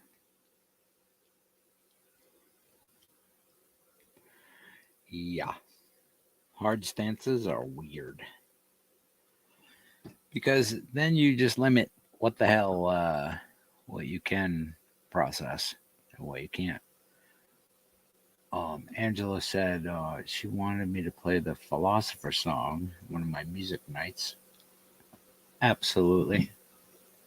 Oh, I wasn't even looking at the figure chat. that out. Oh, I'm sorry, guys. Let me look at the chat.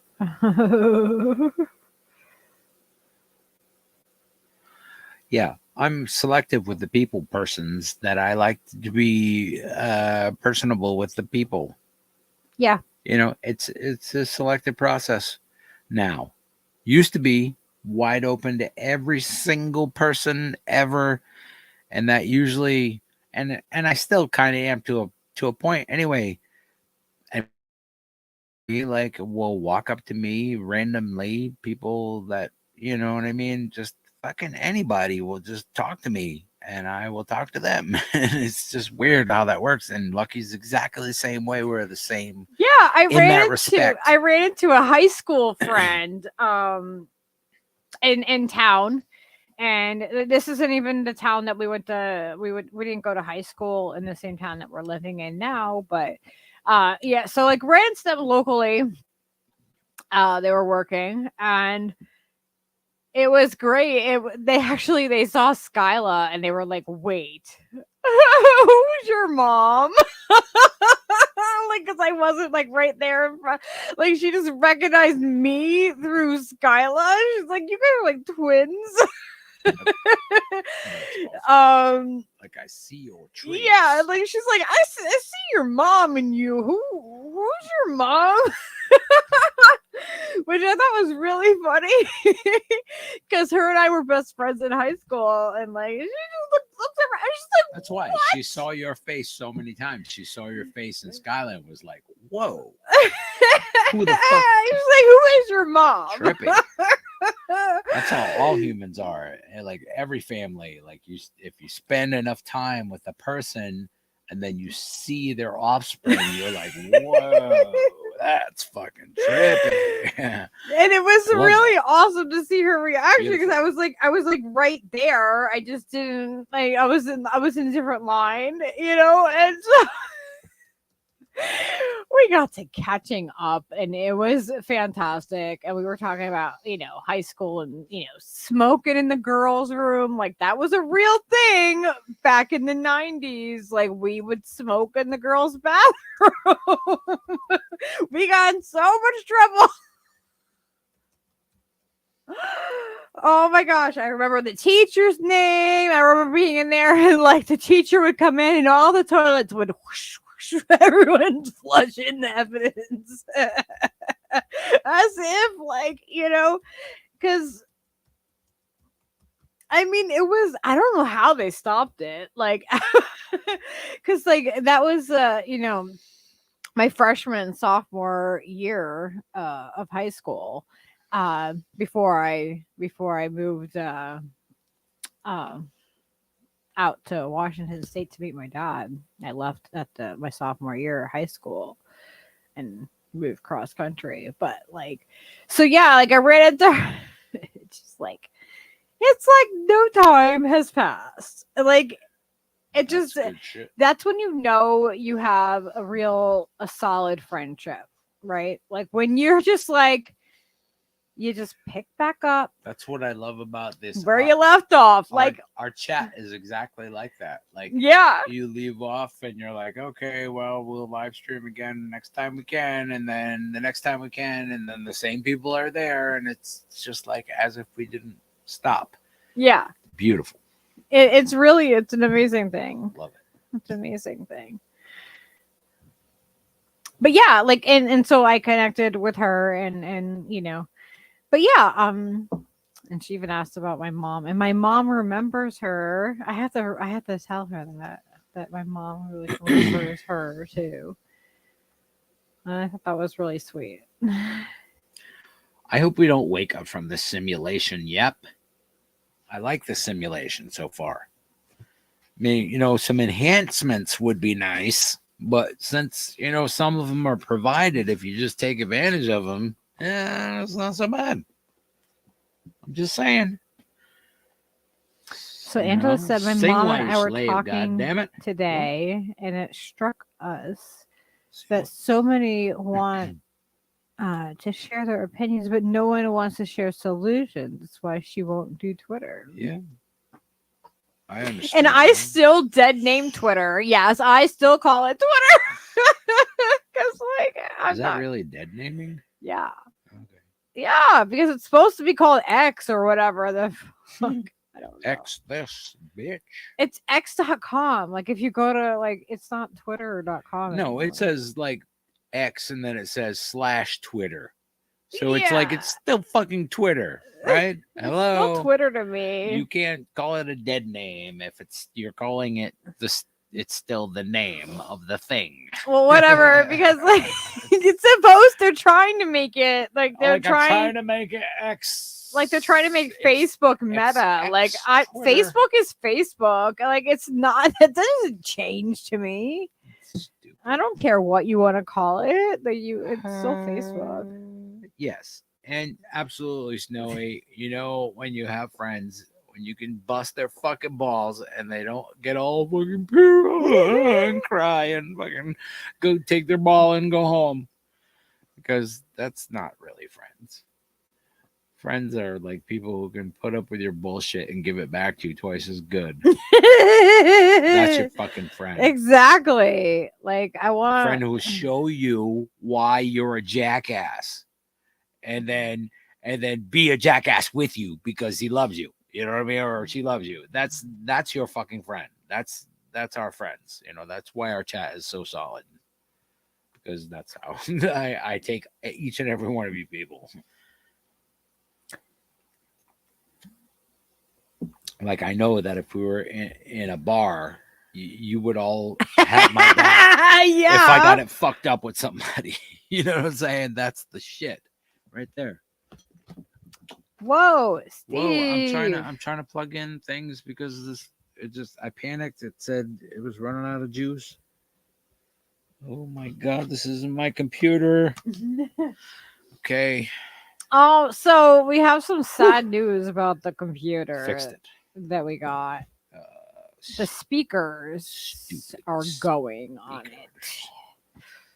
So I have to contact the company because it's under warranty and find out what we're gonna have to do. So we may be out of a lucky computer for a while. And today our live stream is being brought to you in part by Steve's ragged ass old computer. Been doing an outstanding job. Slightly, 3 or 4 or 5, 6, 7 milliseconds behind actual reality and time.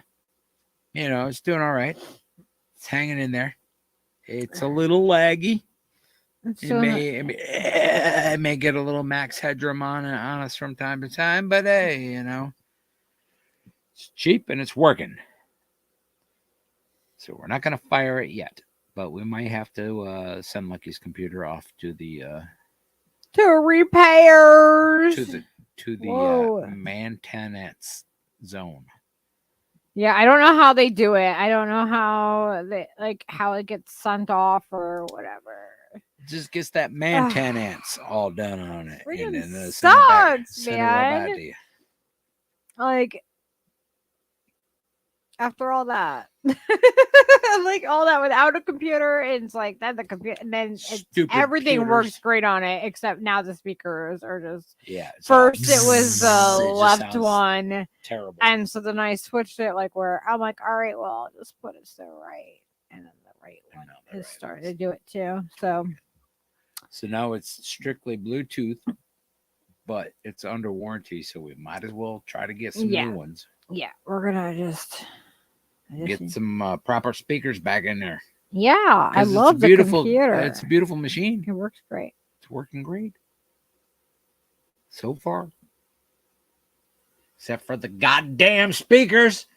Fucking great. And the charger. That it came with. But they sent us a new one, and then they credited me that charge. They gave me a huge credit. Damn it. Off of the computer. We love this company. Sons of bitches. They've been so good to us.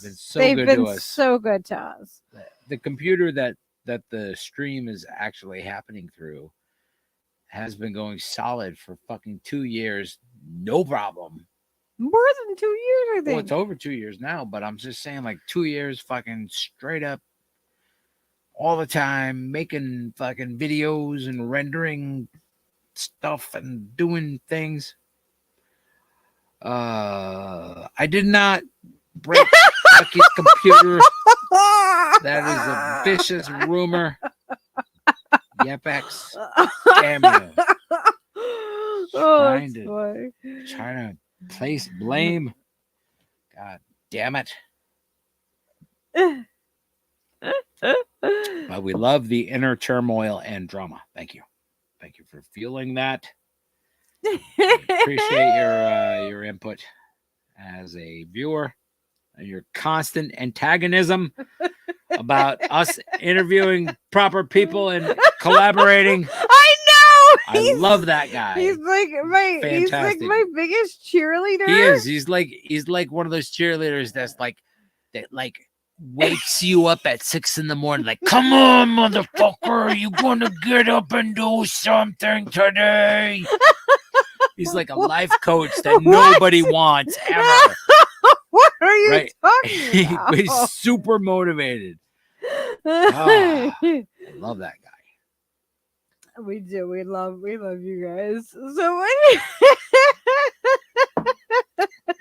All right. Good night, Angela Sangster. She's the president of the universe. Everybody vote for her immediately. yes, and send your mom our love, And Angela. send your mom our love. Absolutely. All right. Danny is finally free. The space is over. He's been trying to do all the things at once at the same time. Danny, did you see the joke earlier that Grey Walker put up? Yeah, you have to tell the joke again because that's classic. Snowy says his cat wakes him up at 6 a.m. screaming, "Hey, you gotta fucking do something today!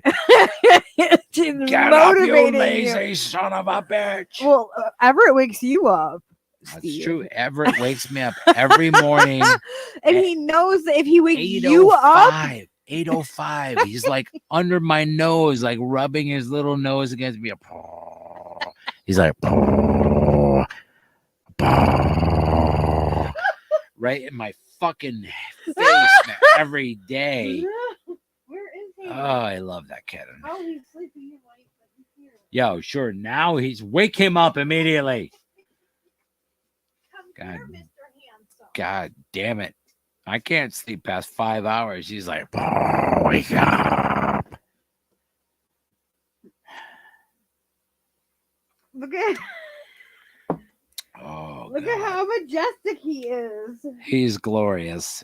That little son of a bitch. Look at him with his little paws out, stretching on your dreadlocks. He's like, oh, let me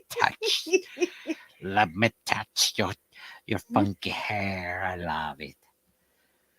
He's so big. Yeah, he wakes me up every day with his little face just right up against me. Rubbing his butt against my fucking mouth until I wake up.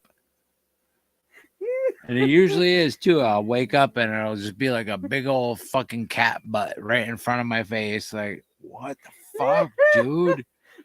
Trying to sleep, bro. He's like, no, you must get up now. He's so big. I know that joke is great. What do you call someone who dyes their hair red? Transginger. Bump. Thank you. Ladies and gentlemen, Everett the cat. He is so glorious with his blinky eyes. Look at him. He was telling you he loves you with his blinks. He says, blink, I love you. Blink, blink, I love you. That's how cats talk. I don't know if you know that. They have like a French accent. Like they're from Quebec or something. I don't know. They're like, I love you. That's how Steve makes all the all the animals talk. No. Most cats talk with an Eastern European kind of slant. They're like Boris Badenov. But when they're talking about love, they obviously have a French accent. I mean, come on. It's really simple. I mean, would you keep up with the narrative, please? The narrative inside your head.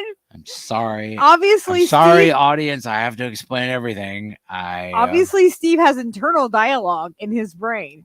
Apparently, someone's not paying attention to the internal dialogue. Okay. Sometimes Steve will communicate without externally having the dialogue of the internal dialogue, and he'll just start to explain something. It is not my fault that the Bluetooth is not functioning. Okay. And this happens. It's so funny. And I was like, you left out all the context.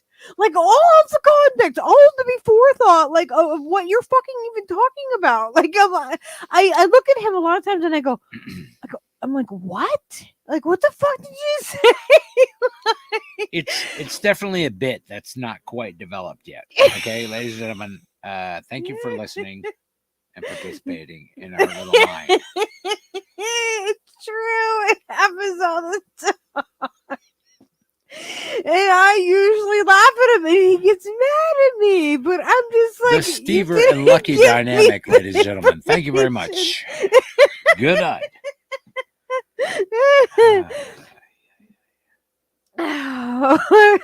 It's challenging.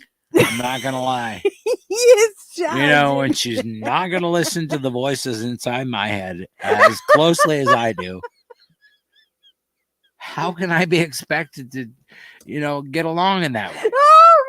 For fuck's sake, man. Let's be reasonable.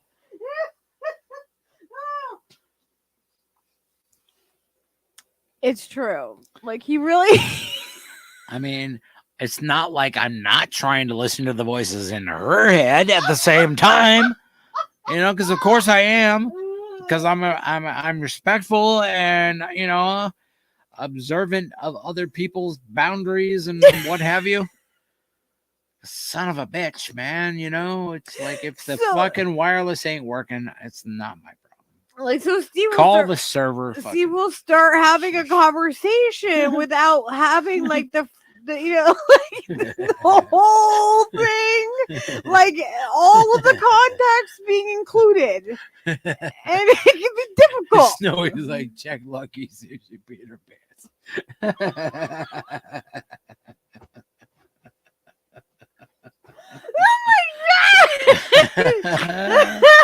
Oh, you made me snort. Fuck.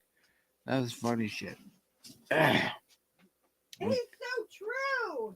That's why it's hilarious. Yeah, Beck says Stever's inner dialogue has its own dialogue.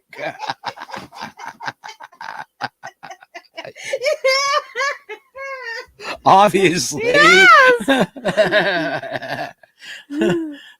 Obviously, there's someone narrating. I mean, what the fuck? It's not total chaos. You need some kind of direction. Who is directing this movie anyway? Stanley fucking Kubrick? Come on! Oh my god! It speaks its own native language. Exactly. Thank you, Hal. Yeah. Oh God, we've all been programmed by this machine. You understand this, right? Like every single one of us that gets this joke is being programmed by the bigger fucking thing called media. Son of a bitch. That's crazy. It speaks its own made up language. Oh, there's so many things that just like that keep what do you call it? Like, do you guys all have internal dialogue? Yeah, of course. Everybody has internal dialogue. No, well, not everybody. Not everybody has internal dialogue. Most people? No, I don't know if it's most. There's a bunch of people that am don't. I unique in that regard? I have an internal dialogue that has several internal dialogues that are happening simultaneously and in tandem. Can you imagine how boring life would be without having an internal dialogue?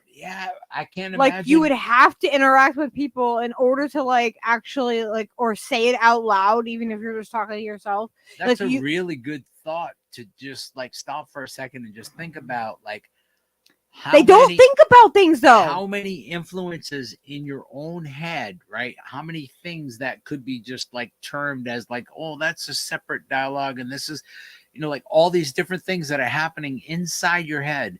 And imagine that another person doesn't have any of that like web of stuff that's happening at any given fucking any second of they're not having that internal thought process. That it's just nothing. So they're just when they're saying something, they're just saying it. They haven't like. That's really hard to like even imagine. Like they don't get to like mull things over in their brain and just and think about things for a while. There is none of that. Does everybody here have an internal dialogue? I'm really curious. Like, I absolutely have an internal dialogue. I can't imagine not having one. And like it's a thing recently where people are finding out that people don't have an internal dialogue. And it's like this whole, it's this whole thing online. Like people are like losing their mind over it. When I first heard about it, I was like, wait, people don't have that? Like how does that work for them?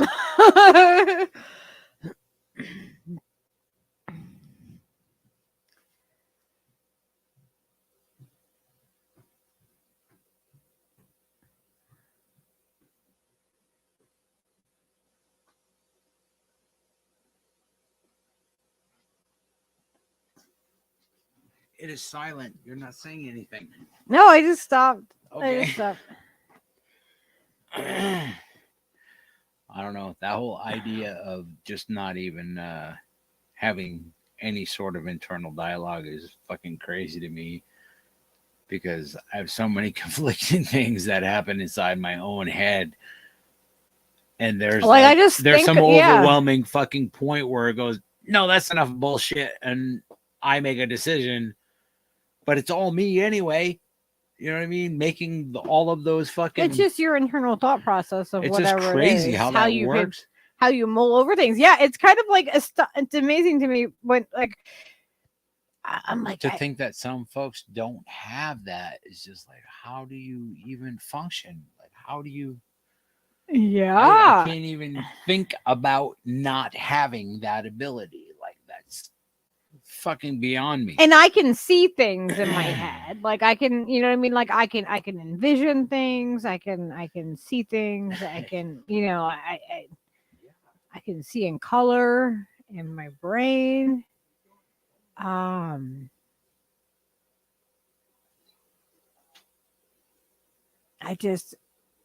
can't imagine not having that. So I don't know. I'm wondering, you know.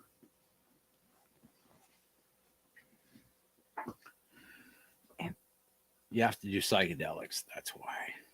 You do psychedelics, and then you have all of those voices inside your head trying to reason everything. Well, like I wonder if that's something that, like, you know, is it tied to a certain type of person who doesn't have internal dialogue and who does have internal dialogue? It's just really interesting to me. I don't know why it interests me so much, but because it's weird. Because it's weird, and your internal dialogue is because I have an internal dialogue, and because it's telling you that's weird. It's probably weird to me because I have it, and exactly. like you know, like they don't know what they're missing. That's why your internal dialogue is trying to coax you into thinking that those people are missing something. Well, but maybe they're onto something. We don't know because we have too much internal dialogue. We have too much fucking reasoning going on inside our brain to just accept the fact that those people are smarter than we are. Maybe they are. Maybe they are more evolved and smarter, or it's quite possible. Maybe they're the people that are, you know, certainly it's the ones ruling the world. It's within the realm of reason.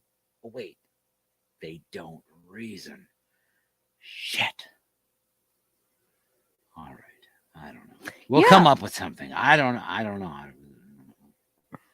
Most of the time, it's possible to sit still for a while. Most of the time, except when I shut down. It takes a lot of work to get to that point, though. Yeah. Most people it takes like, you know, fucking bunch of hash and maybe some whiskey just to fucking settle down enough to even just be. Can you imagine having solitary time by yourself?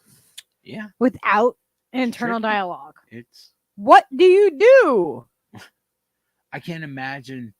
Like, cause I always have my imagination. I always have like my internal dialogue where I can think things through. I can, you know, I can process them. I don't have to speak them.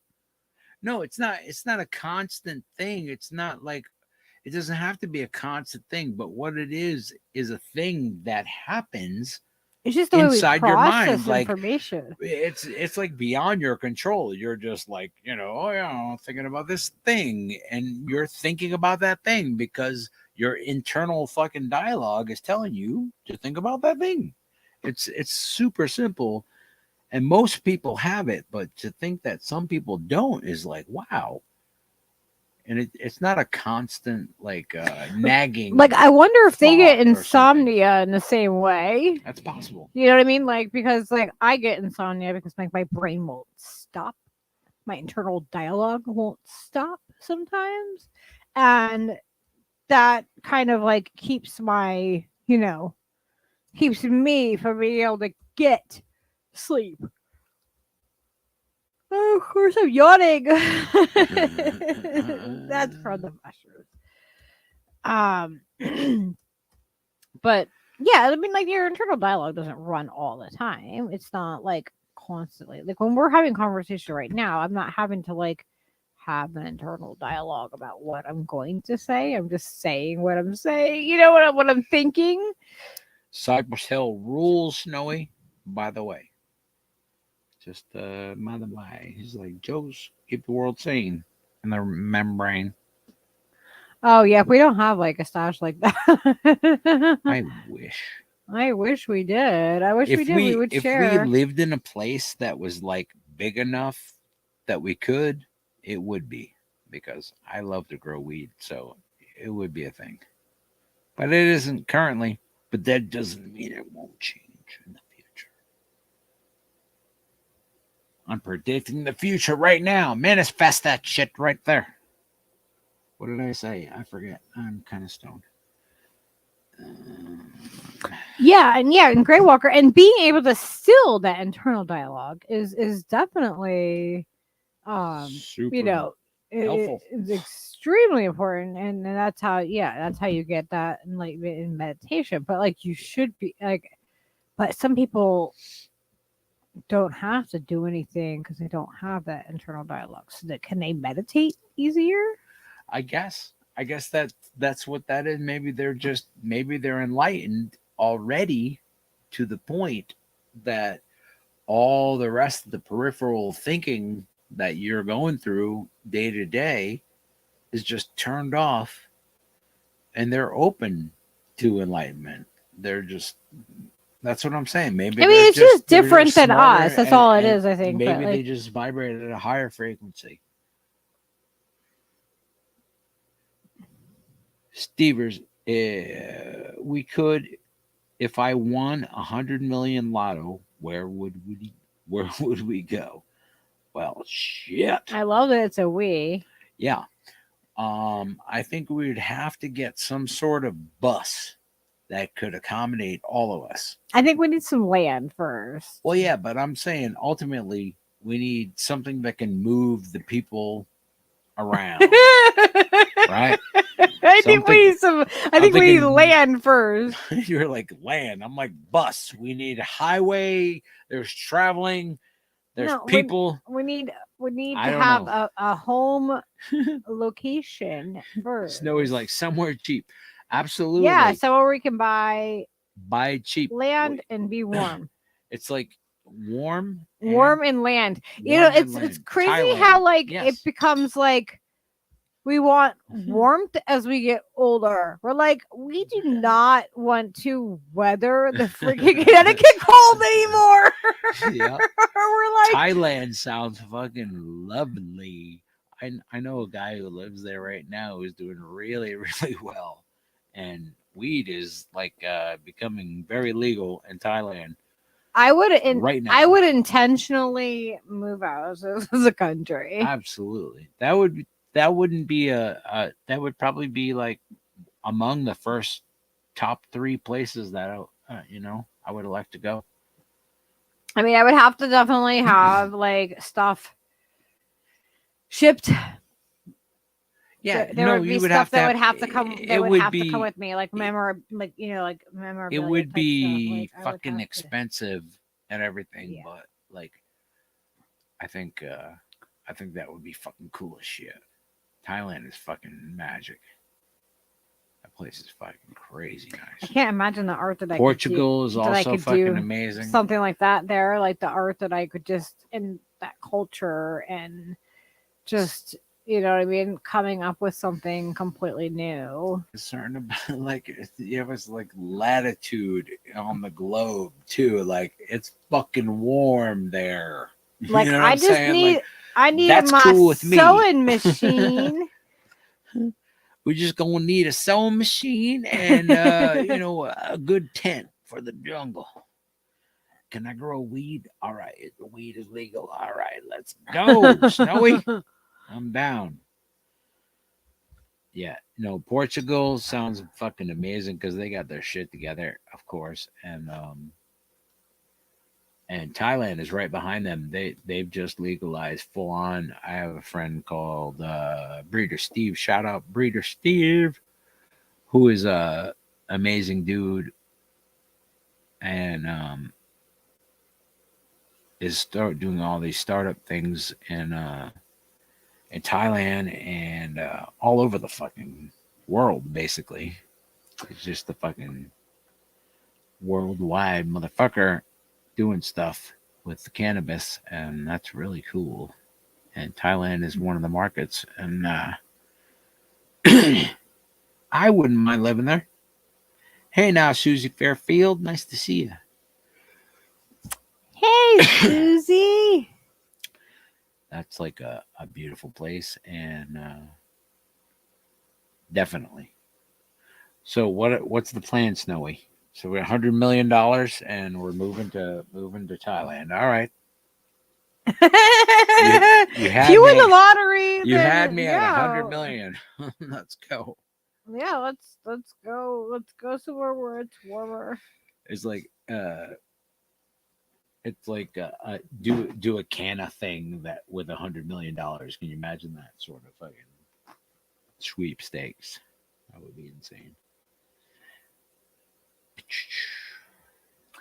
If Steve won the lotto, he'd buy a Republic of the Stoner van from the Muppets. Well, yeah. We would have, yeah, we would probably, yeah, Amsterdam. That would be Or cool. maybe Amsterdam. That, you know.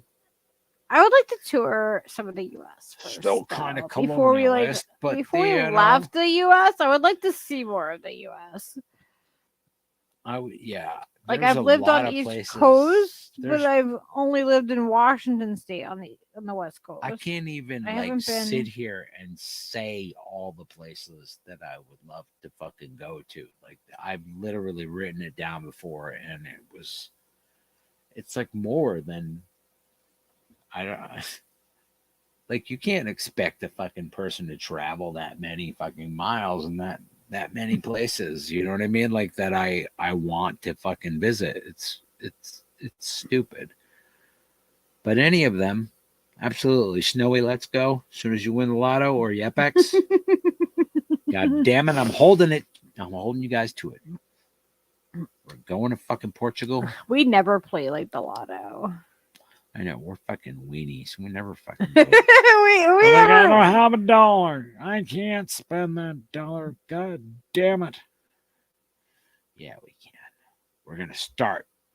Snowy, you inspired me to spend my money on gambling.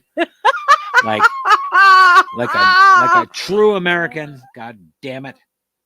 Sick of this fucking communist. Most people that like win the lottery though, like are FX like is trying to trick me into being a communist, and I'm like, no, dude. they end And up then being just like buy broke the lotto ticket, son of a and bitch. like miserable. Like it's a trend that people that win the lottery end up like in a worse position after they won. Well, I mean, that's only like dumb people, but smart people could like have the most amazing life that ever fucking could be imagined. But I'm willing to bet $20 a month, Snowy, that you're right. God damn it. Despite what Yepex says, I would want and to all his I would constant want I would scolding want about to get interviewing and collaboration. I would want to I get love land. you equally, but I'm gonna spend the $20.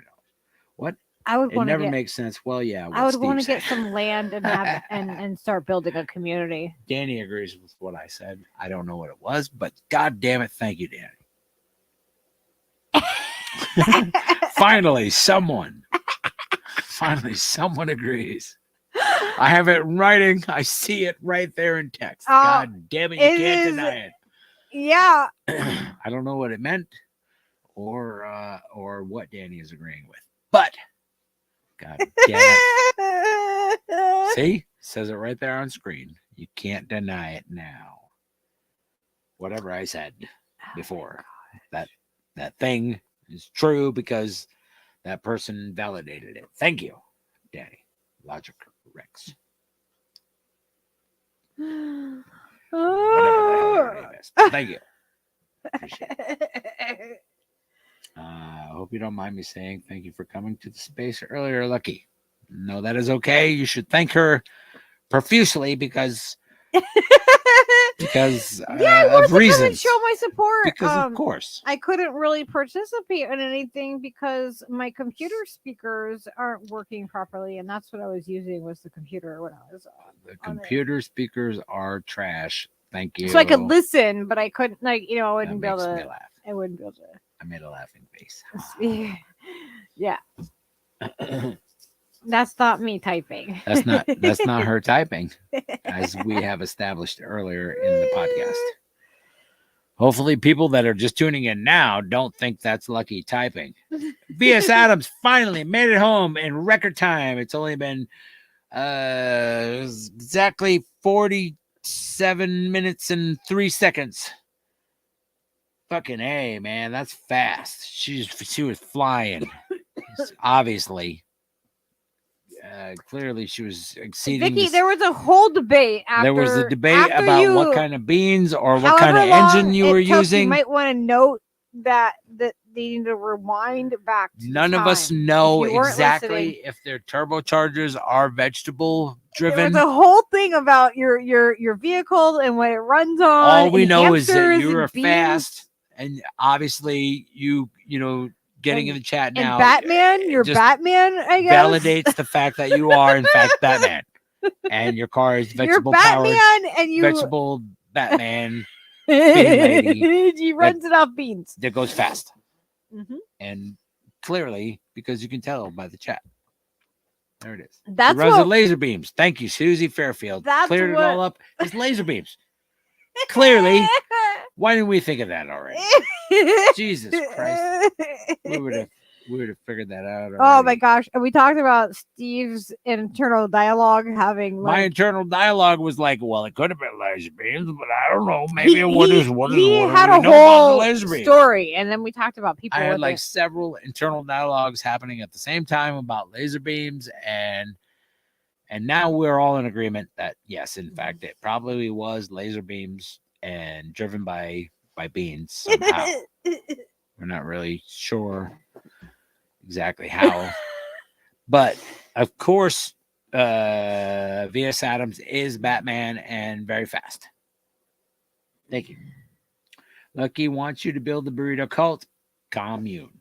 Well, of course, Yep X. Why haven't you started building that? I mean, you're always like, I'm at work building, doing things, and like you should be building a commune for all of us, obviously. Hey, I did not, Susie. Lucky chortled and peed my pants.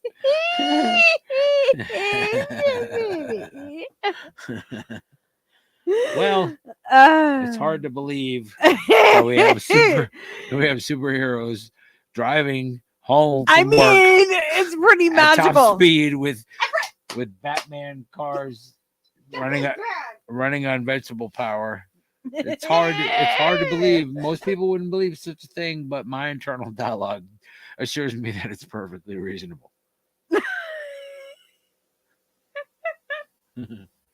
And your chat also affirms that. So thank you, everybody.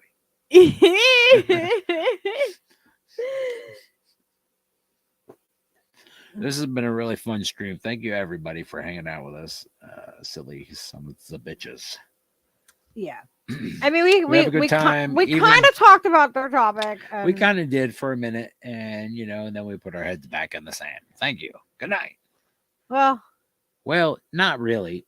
Everybody should pay attention to all the things, even the things that suck, and then decide what the fuck you're going to deal with. And then just, the rest of it, what are you going to do? Are you going to lose your mind on each fucking battle that confronts you every day? Or are you going to deal with the realities of your own situation and deal with things situationally? Because that's probably how you're successfully going to navigate the world, is dealing with things situationally.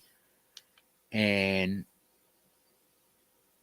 all your inner dialogue may fucking confound you and say, no, you should care about all the whole big picture, and you should, but you have to set parameters of how much effort and energy you give to all of those other fucking things that affect you, and how they affect you indirectly and indirectly, and give each thing its proper measure and fucking balance, because otherwise you just drive yourself straight into the wall. And then you'd be like, everything's fucked up, I can't do nothing any, and fuck it all. And then you'll be doing fucking fentanyl in the fucking park. You know what I'm saying? You won't function. I don't know if it's that. That's what fucking the reality is, though. Like, that's the reality for so many people, where they just like everything just gets in the way because you can't change anything, and you're fucking stuck. And then you get stuck. I was stuck for a long time. Now I'm like, well, okay, I'm a little more awake and I can see stuff, and this is my perception of it, And it's not the same for everybody. It's obviously fucking, infinite possibilities. Well, yeah, because we all have our own experiences, Yeah. and the things that we've gone through, and how we've reacted to things, and how it's just, we can go through the same situation, we could all go through the same trauma, and we're all gonna have different degrees of it, and how we're gonna deal with that. We're all subject to all of that trauma, and I'm not trying to diminish any of that. I'm just saying, like, how each person can like persevere through that is like, you have to do it situationally. You have to take each fucking moment as it comes and deal with it. And I understand why people want to put their heads in the sand, and they just don't want to focus on any of the bigger issues, because then once you realize that they're there, you have to decide if you're going to do something about those bigger issues. Yes. And you don't always have to decide to do anything. That's the thing that people lose sight of. They're like, oh, I have to do this or that. No, you don't. No, you fucking don't. You have to fucking deal with the situation as it presents itself to you. And whatever navigation you have to fucking make is okay in that situation, to persevere and to protect yourself, and to fucking be safe, and to fucking progress to the next fucking thing. If you're in survival mode yourself. Yeah. If you're in survival mode yourself, and you're like, these other people need to survive too, and and they're just like, they're a little bit worse off than I am. So like, I have compassion for them because I'm bad off, and I, and that's a good place to be, and it's a good place to understand that. But you have to also at the same time realize, realize where you're at as well. It's always not this. It's just not the same for each person, and how they react to a thing. But I think being situationally aware in your life and not denying things that are fucked up, and processing them, is probably healthier than not. And I think that's what this fucking podcast was about, was just trying to get to that point of just realizing that it's fucking sucks sometimes, and it's really hard, and it's not fucking easy, and nothing good ever is. So fucking deal with it and move forward and be situational. You know what I mean? And get to the next situation that's better, and keep striving. Just keep taking steps. Yeah. Baby steps, baby. Baby steps turn into being like, bigger steps forward. Fuck yeah. You know what I mean? Like, we all have to start somewhere. We all have to understand that, you know, like there's an ebb and flow of things, and sometimes life fucking knocks you down, and sometimes it really sucks. And denying things that are fucking obvious, and the elephant in the room, and the fucking overwhelming factor in situations is the worst thing you can do. Like fucking, acknowledge whatever the fuck is happening and move past it if you can. You know what I mean? That's our advice. And we're not fucking any kind of specialist, but we're trying to get through this fucking We're just this ordinary life, people. just like we're just trying to get through it, just like you are. Yep. Yeah, just trying to offer any kind of, like, you know, whatever. If something helps you, then take it. If it doesn't, then leave it. Can I have my guitar over there? Yes.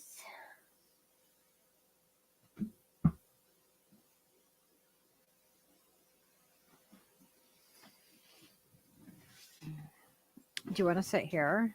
No, this is all right. Are you sure? I'm sure. Oh, let's wait up to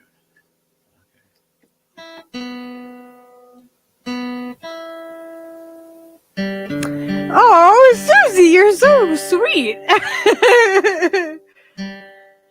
No, we're not heroes or anything. We're just, you know, we're just real people that really care about others and want the best for everybody, even the people that we don't like.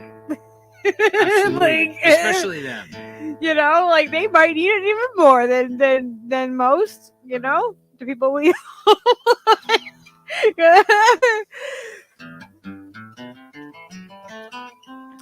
you know, I don't wish harm on anybody.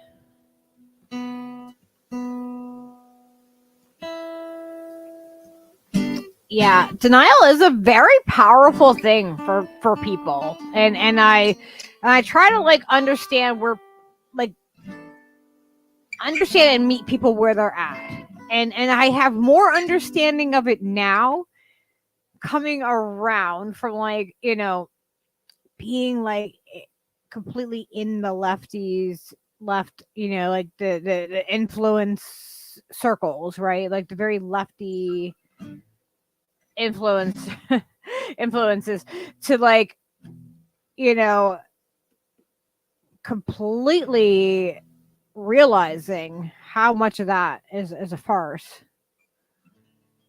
and you know, calling stuff out and being like, what the fuck? This just doesn't make sense. Like, you guys are you guys following a script or something? Like, everybody is just like, it's like the birds in the sky, you know, like when they're it's like they're like, oh, all of a sudden they just, you know, they're it's like a school of fish. They're all working in unison, and then you're like, whoa, wait a minute, like, this is weird. Is that programmed? This is like a cult or something. Like, She's so sweet. She's like, Everett is majestic, never stop being you. We're on a mission from Bob.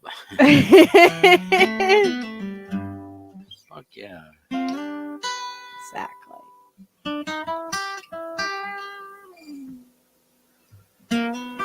But yeah, I feel like we've kind of come to this, like, you know, this full circle, like, realization of, like, kind of like really diving into the whole political sphere of things, and really learning a lot of things, and then, like, really getting, like, deep in there, and then realizing a lot about the people that are, you know, like, presenting the information to you, and what they're really about, and, like, behind the scenes what they're really about, and what they show what the public face that they show, and the private face that they show, and who they are is very different. It's really interesting. It is. It's very different. Because, like, what you get with us is what you get with us in real life. Like, I'm not, like, there's people in our real life that tune into this show that you wouldn't, you know what I mean? Like, they're not like, oh, why are you being weird? No, because this is how we are in real life. It's exactly the same. Like, it's not a facade. It's not fake. No, if you were hanging out at our kitchen table, Like right if you now, were hanging out with us right now, like at our house, like, you'd be like, "Do you have another beer, Steve?" yeah. You want to And hit? I'd be like, "Fuck you, didn't bring any beer, son of a bitch." I know the package stores close early Package here. close early here, son of a. Do you ever happen to make like so where we are in Connecticut is like the southeastern part of Connecticut. You know, we're really like we are like really like, we tell people what town we're from. We don't care. Like, I honestly, I'm not anonymous like really on the internet in any way. Like, if you're out here on the internet, you're really not an anonymous person. If you're around, stop by. We'll see you.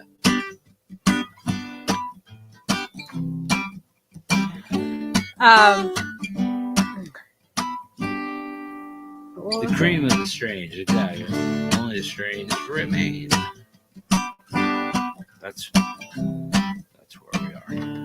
Susie's like right on fucking point. She knows where we are.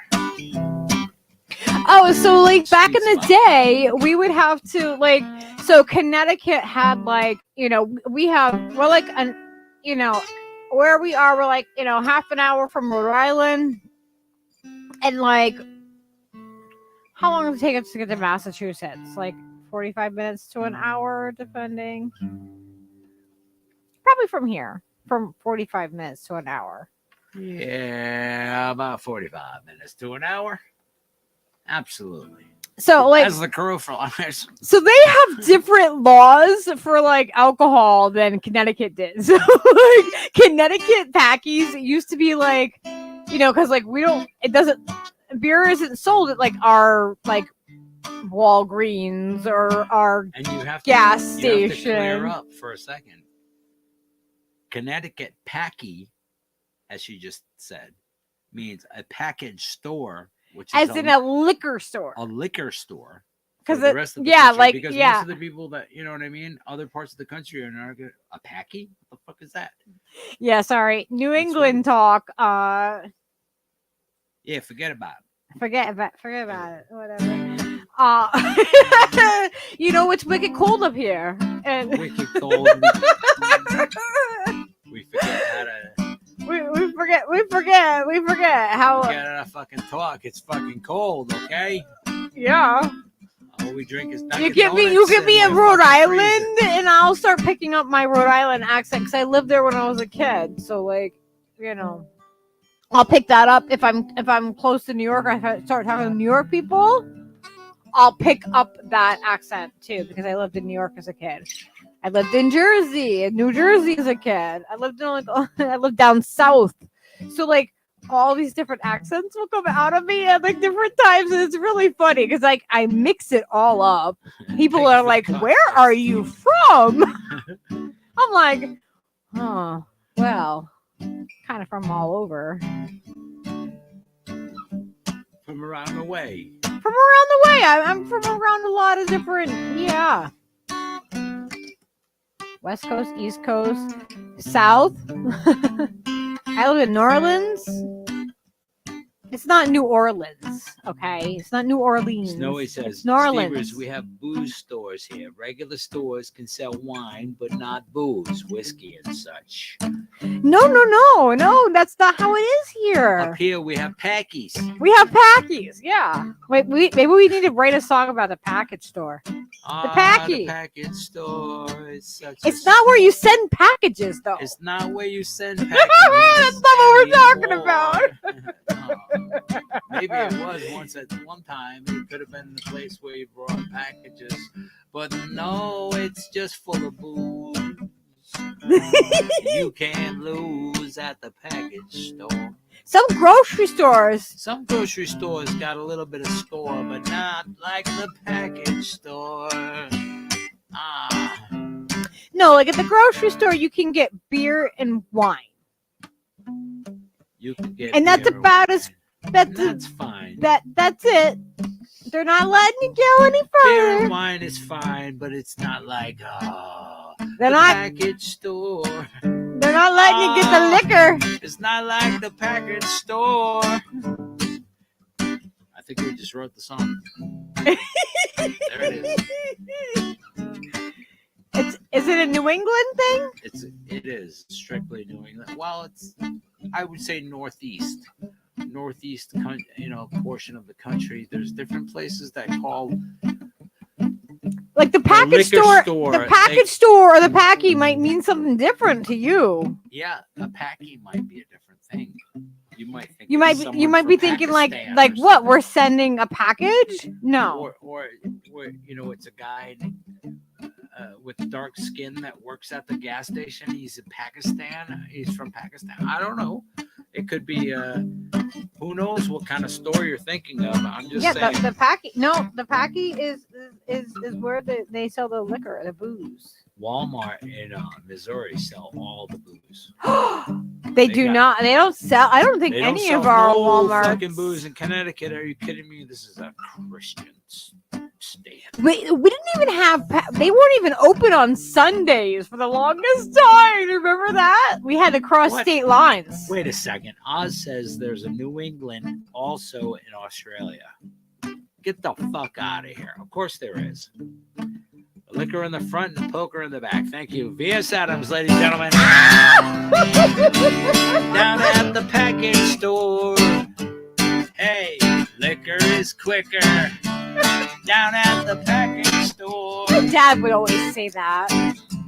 Oh my God, is that liquor is quicker?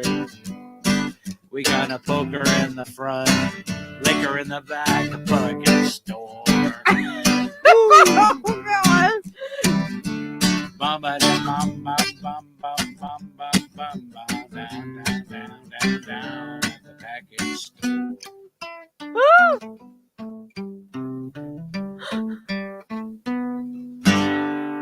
Shout out Jimmy Buffett. Down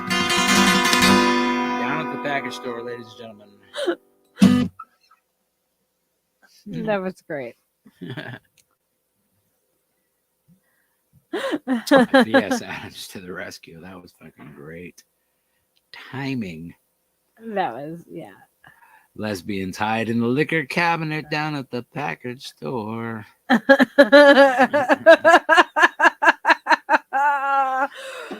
Oh, if that offends anybody, then you're probably not in the right place. You're probably in the wrong place if that offends you.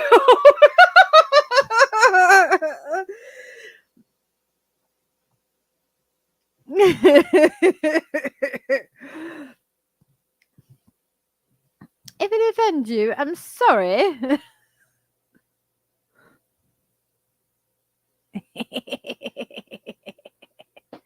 If you're not offended by it, then you're probably in the right place. Yeah, we've had to explain it to people before, though, about the package store. Yeah, so like, yeah, they used to be closed on Sundays. Like you couldn't get liquor at all. Like, and like after, what was it? Like 8:00 or something. Like it was like you could only like you could get it at the bar, but you couldn't like have if you didn't buy liquor on the day before or whatever, you didn't have it, then you weren't getting it on a Sunday.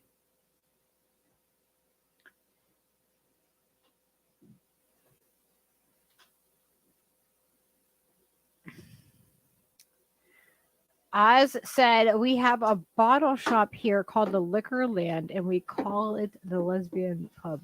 Oh, nice. Nice. Nice. That's a freaking awesome pub name. Liquor Land. I Liquor want Land. that. That's fucking funny as shit. Snowy said, "Do we know why the little Dutch boy got slapped?" He stuck his finger in the dike, obviously. Oh.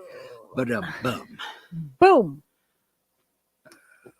Again, if that offends you, you might be in the wrong place.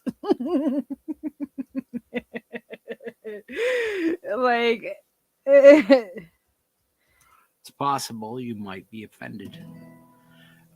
This has been a super fucking satisfying and fun yeah, this has stream. been such a fun stream to do. I've I really, enjoyed it. really have missed you guys. I've missed hanging out and just like, having like just the random conversations sometimes, and just like, having you guys in the chat and stuff. Um, Steve, do you want to play us out a song?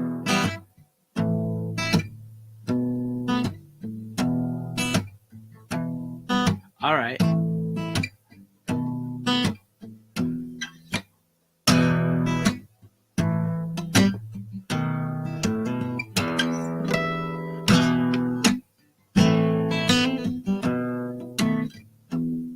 I like me, I like you, I like the possibility of us two. I think we could be cool.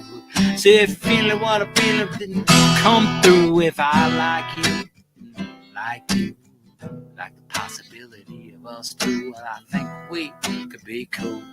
See if you're feeling what I'm feeling, come through.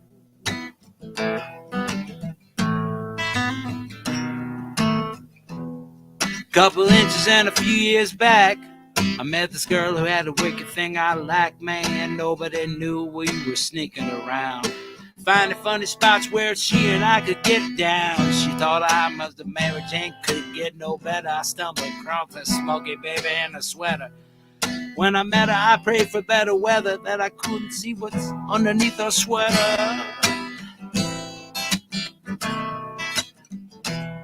I like me, I like you, I like the possibility of us two. I think we could be cool. So if you're feeling what I'm feeling, come through. If you're feeling what I'm feeling, come through. If you're feeling what I'm feeling, come through. If you're feeling what I'm feeling, come through.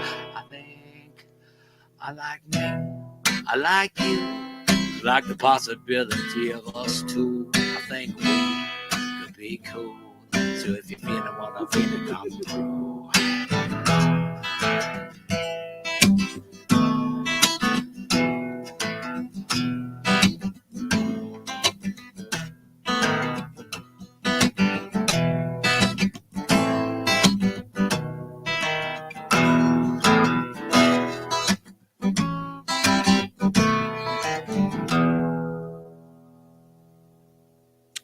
Well, I said, good golly, Miss Molly, what kind of shampoo do you use? You got me feeling finer than a wicked inmate on the loose. I feel I loosen up my noose. If I come through, I kick it some look around. Subsonic syllables that got you hypnotized. Flip the script and I got it dipped into this better mind. Scatter the petals of every rose I find.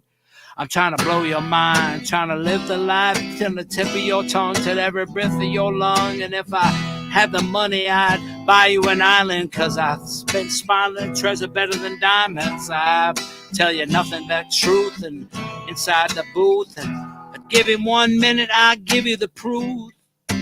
Kisses sweeter than the strawberry seeds that she been planting on my neck, hoping to grow in a week.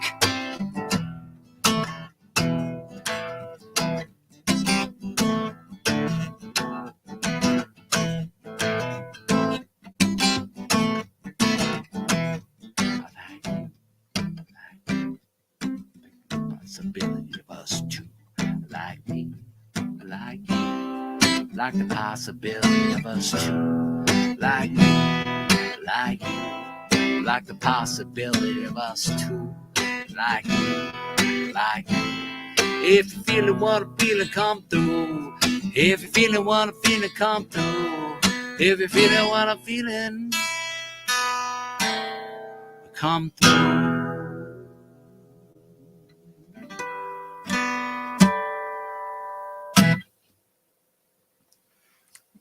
Thank you. Mm-hmm. Thanks to everybody for listening and tuning in. This has been a blast. Now I can't figure out where I was. Okay, there it is. Too many tabs are open on your computer, bro. Bro? Bro? Okay, homie. Dude. Fun fact, when Steve and I get annoyed with each other, we call each other dude. And bro.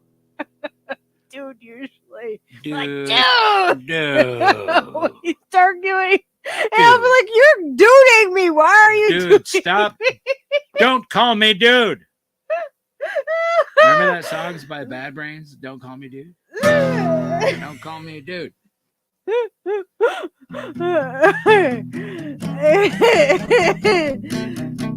We missed you guys. Like, thank you, Oz, for hanging out with us. Thank you, Susie Fairfield. Thank you, B.S. Adams. Thank you, all you people. We love you.